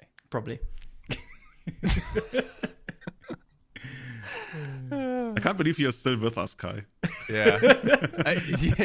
You've done well. Yeah. Thank you. This is basically the first instance of Popeye Stompy. Yeah. Yeah. The OG Popeye. This is the OG Popeye Stompy, right? The OGs will remember. This is like, as you can probably tell, this is a complete fake deck, right? Completely. This deck never existed. 89% out of 10 matches is impossible. It's Also, have you looked at the cards? Even back then, like, there's not a single card that's honestly, the best card in the deck is probably Annabelle Spirit Crafter, and it only works if you have other Minotaurs. Tangarth is probably the best. Okay, Tangarth, yeah. Okay, Tangarth, actually, yeah. So the extra running joke is Anuba Grunt is not a real card, but they talked about it in sideboarding, and they talked about it without ever saying what it does. So a lot of people were like, what does it do? What's going on? And none of them ever said anything about the card other than it's good in this matchup. You side it in here, you side it out there. But they would side it out of the main deck, like on loads of different lists and sideboarding guides, but it wasn't in the main deck in the thread. Yeah. So it's just like randomly came up, like when people were discussing their hypothetical matchups, like it was like the standing card for anything you needed. Just like, oh yeah, this fixes the matchup, right? If you draw this in the opening hand, it completely turns it around. And it would combo with anything. It sounds like it's a card, right? When you hear the name Annabelle Grunt, like you thought, yeah, that's a Minotaur. That's a card I remember. My friend played that. Mm-hmm. Oh wait, this card doesn't exist? No. Are you fucking shitting me? Because I'm going through Scryfall right now. No, I can't. And like, dude, I'm checking. Like, dude, like, did I misspell this dude? It's completely made up. And again, they would talk about it in the thread, like side it in and out, but it was never in any of the lists. And they would just say, "Oh yeah, but it's fine. You get Annabelle Grunt down, and the matchup's fine." Dude, I even have a quote from this. Like, there's a quote from this thread. I think towards the end. I seem to be the only person in the entire Magic community to not understand this. Was Annabelle Grunt an actual Magic card? I tried typing Annabelle Grunt into Gatherer and Google, and I never found a picture. That was Kai. Yeah. That was me. Yeah. Yeah, we found him. Wow. Yeah. So yeah, this one has, like, this is a meme deck. It has 2,200 replies. That tells you something about, like, how important forums were back then. Mm-hmm. Also, I love that there's like a single tabernacle in your deck that doesn't run Wasteland or any kind of mana denial, and you play like all expensive creatures. It was for tempo. And you want it against tempo or 4 decks. To tax yourself. Perfect. Oh man, that deck was amazing. Seriously, I wish Wizards would pick up on the joke, and then also there's a card called Nova Pentacle, and like they explain why the card is in the deck, and like for all the cards that's just like an explanation, and for Nova Pentacle it just says duh, like of course. And I'm trying to remember what Nova Pentacle does. It was something really stupid as well. That's the one I talked about. The one that lets the opponent redirect the damage. Oh yeah. The one with the pentagram, Man, if GW made an Anima Grunt, that'd be such a cool throwback. It'd probably be like one of the master sets or an unset or something, but that would be that'd be so cool. funny. That would be so next level. Yeah. Or Deep in touch with the lore. Yeah. So yeah, that's Thunderbluff. The deck's so hot and good that the Source had to lock it away, but we were able to dig it out from the dungeons. We didgeridooed it back into existence. Didgeridooed it existence. Yeah, that's pretty much it. Guys, I kind of very quickly want to talk about something that this whole last episode and this one reminded me of, and that's the innocence and obscurity of early and mid years of Legacy. And I want to say specifically before Twitch became a thing. I think that was the big change. And in many ways, it did a lot to like streamline the format. Like people started playing on Magic Online a lot more, especially with version 4, which came out in 2011, and Wizards had to force people to adopt it because they didn't want to. I sold my collection, didn't play for a year. I hated it. Yeah. And then I came back on my knees, like, no, I'll come back. Yeah. I remember like they had version 3 for such a long time. It was like the real old school looking one. Mm-hmm. And then they released version 4, and nobody wanted to play version 4 because it was like really slow and unstable. And then like after half a year or so, they were like, you know what, we're gonna force you. This is the only version that can play Magic Online now. We're like, oh, okay. Anyway, so it streamlined a lot of Magic Online. Eventually we got, which year did we get Leagues back? Like I remember it was such a long campaign to get Leagues back because back then we only had daily events. Oh god, yeah. Yeah. Leagues were they're so good for Magic Online. Yeah. But what I want to say, like all of this, like heavily streamlined the format. Like you could all of a sudden play so many more matches. It was actually financially profitable to play. Whereas previously, you guys remember golden leagues, not golden leagues, like 2-mans, right? 2-mans. Like if you had a win percentage of 66%, you would lose money. Like Wizards had the ultimate gambling thing going on, and people were like so addicted to Magic they would still do it. Like you literally had to like win 3 out of 4 matches to be profitable. Like if you won like 2 out of 3 matches, depending on like what the booster packs at the time were worth, you were literally bleeding money. There was one secret to winning those though. So you would see who was in the queue and then jump into the anti deck. So basically, the fastest like combo deck back then was Dredge, and there would be people that would queue up with Dredge. So you would just wait until you see one of the Dredge players, and you sign up with like your 4 main deck Leyline, 4 Tormod Script, 4 all Graveyard Hate, and then they would just quit in frustration. I did that a few times. I'll admit. Yeah. And then it was like the next level where they would anticipate that and like have a completely different deck. Yeah, like Minotaur Stompy. I want to say that was it was bad. If we made like a top 10 stupidest decisions on Magic Online ever, like seeing which player was already in the queue was probably in the 2-man queue, right? For a league, whatever, or something like, or for like a what do we have, like it was crazy events, bad. but for a 2-man, and then there were like golden 2-mans, which had like 5, like it's basically 5 times the entrance, 5 times the payout. So you got screwed even harder unless you had the most crazy win percentage out of hell. So yeah, this is what Magic Online was like. So it didn't attract nearly as many people. Also playing was like pretty obnoxious and everything. But once we switched all of that, and once Magic Online got good, and you could actually make decent money and everything, and Richard and Port changed a lot. 200 tickets. Richard and Port 200 tickets. Yeah, I remember making a graphic of like, did you know that a playset of Rashad Port is worth more than Power 9 on Magic Online? And then the next panel said, haha, I'm just kidding. A single Rashad Port is worth more than Power 9. Back then. Yeah, back then. And like, there was some Arcadia Mask stuff was just crazy. Arcadia Mask, but at the very beginning, it was IPA, like Invasion Prophecy, Apocalypse. It was Deed, and Orm's Chant was like 125 tickets or dollars, something. Crazy. Yeah. Anyway, so I want to go back to this whole, like we romanticize these early years, but I think there very much was something to it, like where it wasn't that interesting or good to play online, and you did play more offline. At least, like I'm really mostly speaking from my own experience, but I like both, right? We probably wouldn't have this podcast if Legacy hadn't developed like this, or maybe we would have, but I think the community would not nearly be as tight knit, and a lot of great projects that we did together all over the community wouldn't have happened. So it's true.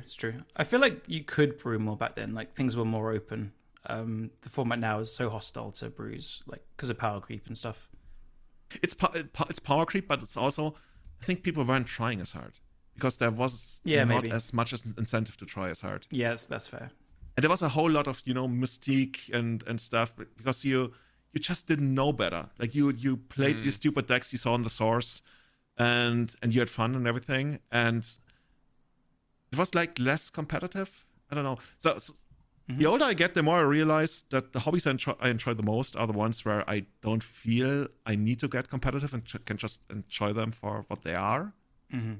That sounds like a little bit like too deep, but I don't know. I have this. I guess feeling nostalgic for back then when people did all of this like funny stuff because it didn't really matter all that much. Whereas later on, like we got to a point where, I need to, I don't know, qualify for this event and that event, and I need to collect points for here, and I'm gonna fly to this event, and it all is fun and great, and I got to meet so many amazing people around the world. I just sometimes wish like maybe it could be a little bit more. You know what I mean? Yeah, definitely. I think we had like it was a lot of the here's a new Fringe card. I'm just gonna try it out, and like if it works out, it is so satisfying. Yeah, and also when I play it against the guy, it's the guy is in the format, and it will still be maybe the first time he actually sees the card, or he has heard about the card, but he hasn't played against the card for like half a year because nobody did it. And then like when it actually happened, it was like this amazing, great thing. Whereas later on, you would have seen it like, I don't know, 100 times on stream, or even played it yourself. Like a lot of the magic and mystery and wandering and stuff like that got lost much more quickly. I don't know how to describe it. I wonder, like, if our listeners. I can totally agree. Yeah, if there was like, let's say like no internet, like the game would be like so different, right? And maybe there's gonna be a point where the majority of humans on this planet want less internet, including streams and all that, right? Yeah, it's possible because I definitely get what you're saying, right? Like I also bought like magazines back then, and read like more articles, and I don't know, like it sounds weird, right? I like not having as easy access to that much information at a moment's notice. I like that. I don't know. Yeah, especially because like I think every Magic player has some percentage of like a deck builder thing. Like I'm personally not very good at deck building. I can tell.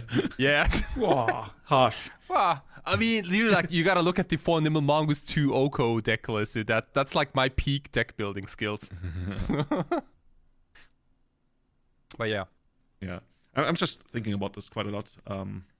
Also with regards to other stuff I played and did, like, for example, did you guys ever play World of Warcraft? Oh man, dude, no time. I was so focused on Warhammer and Magic back then. I only played it for like, I want to say like 7 months or something, like when I did my civil service in Germany, my military replacement service, so I had literally nothing else to do. And it was like almost at the very beginning of it. And to this day, I'm glad I stopped at some point because I can see how it consumes the lives of other people and even around me. And I'm just so happy I stopped. The thing is, like, when I stopped, like a couple of weeks later, I got into competitive Magic. So it was actually one of the biggest decisions, I guess, looking back. But the beauty of that was before, for example, YouTube became a thing. That was like in 2005. We didn't have YouTube back then. And you literally explored the world and saw when you saw it for the first time for yourself, that's literally the first time you actually saw it. You didn't see a stream, you didn't see a YouTube video. You literally discovered everything and you experienced everything for yourself for the first time. And I feel like later on, a lot, I keep going back to like the magic of some of these things is lost. I don't know. It's just, it's not special anymore because you've seen it so many times passively. Whereas previously, like I feel a lot of things were like actively discovered. for me in Magic at least, and I guess sometimes also in World of Warcraft, but that was like only a small stint. Anyway, if anybody can relate to that, and I guess you guys can in some way, let me know, because I think about this quite a lot. Okay. Getting off my soapbox. So, guys, what are you up to for the rest of the week?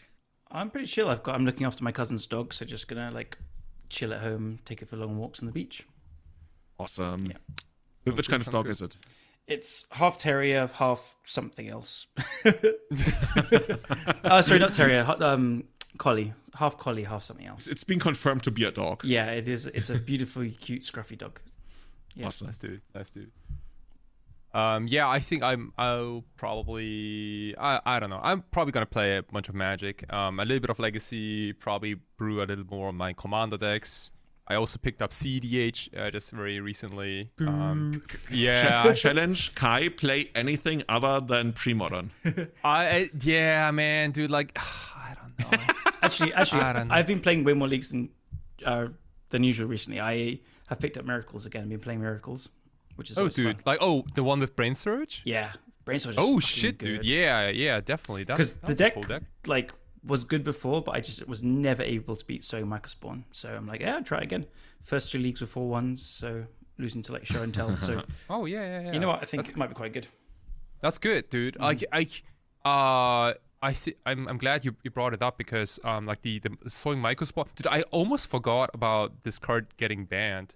because like I think like the first week or so we saw a couple of like control shell brews and stuff, but I think there's I room don't for know. it. Like, I just feel like, control and mid-range can exist now if they match up against the tempo decks and stuff. Like, for me, Mike Spawn is my least favorite card ever printed, so I'm happy. Cool. Yeah. Cool. Yeah, and I'm actually gonna go bouldering for the first time ever. Have you guys ever tried that? I've done. Yeah, I've gone a few times. I loved it. Yeah, with a few Legacy dudes actually. So sick. Only once. It's in Italy. I need to I want to go more, but I don't have any friends here that go yet. And you really want to go with people, like not in Yeah. So But, you know, my friend from work, she keeps talking to me. Actually, I think she's been trying to get me for a year, and I was like, I don't know if I'm fit enough. But yeah, I've been working out quite a lot, and, Nice. and I still don't think I'm fit enough. But she was like, you know what? You just literally have to try. Dude, And- we should totally do a session together then. Maybe. Yeah, well let me try it out tomorrow and see whether I can actually get off the ground. She told me we're gonna go to like the kids section first, the family section first. It was like, is that the newbie section? She was like, yup. So yeah, let's see. I'm gonna try to edit the podcast if I can still use my hands or something afterwards. awesome. Like here, it's like it's really like for your legs rather, right? I think it just exercises everything, but it's legs and your arms and Yeah. I mean, okay. I always remember like after an hour I'm absolutely exhausted, so it really works you out more than you expect. Yeah, that's what I've been told, right? You can't really do it for longer than an hour. Yeah, this is why you really Basically, want to like go. the whole session is like you climb a little bit and then you just lay on the floor and chill. Yeah, like this is why you really want to go with at least one person, if not a few, because you take it in turns and you kind of rest in between. Like legit, it's really tiring, but it's great fun. Okay. that's gonna be Don't jump exciting. don't jump down from the top because you can break your ankles. Oh, you sound like you tried that. Yeah, maybe. Okay. Guys, everybody, thank you so much. And if you want to support the running of Everyday Eternal, please consider leaving a review on Apple Podcasts or Spotify, or support us on patreon.com/everydayeternal. Thank you so much for everybody who's been supporting us, and see you again in, I think it'll be June, right? Yeah, June. Yep. So, see you. Bye-bye. Yo, see ya. Ciao.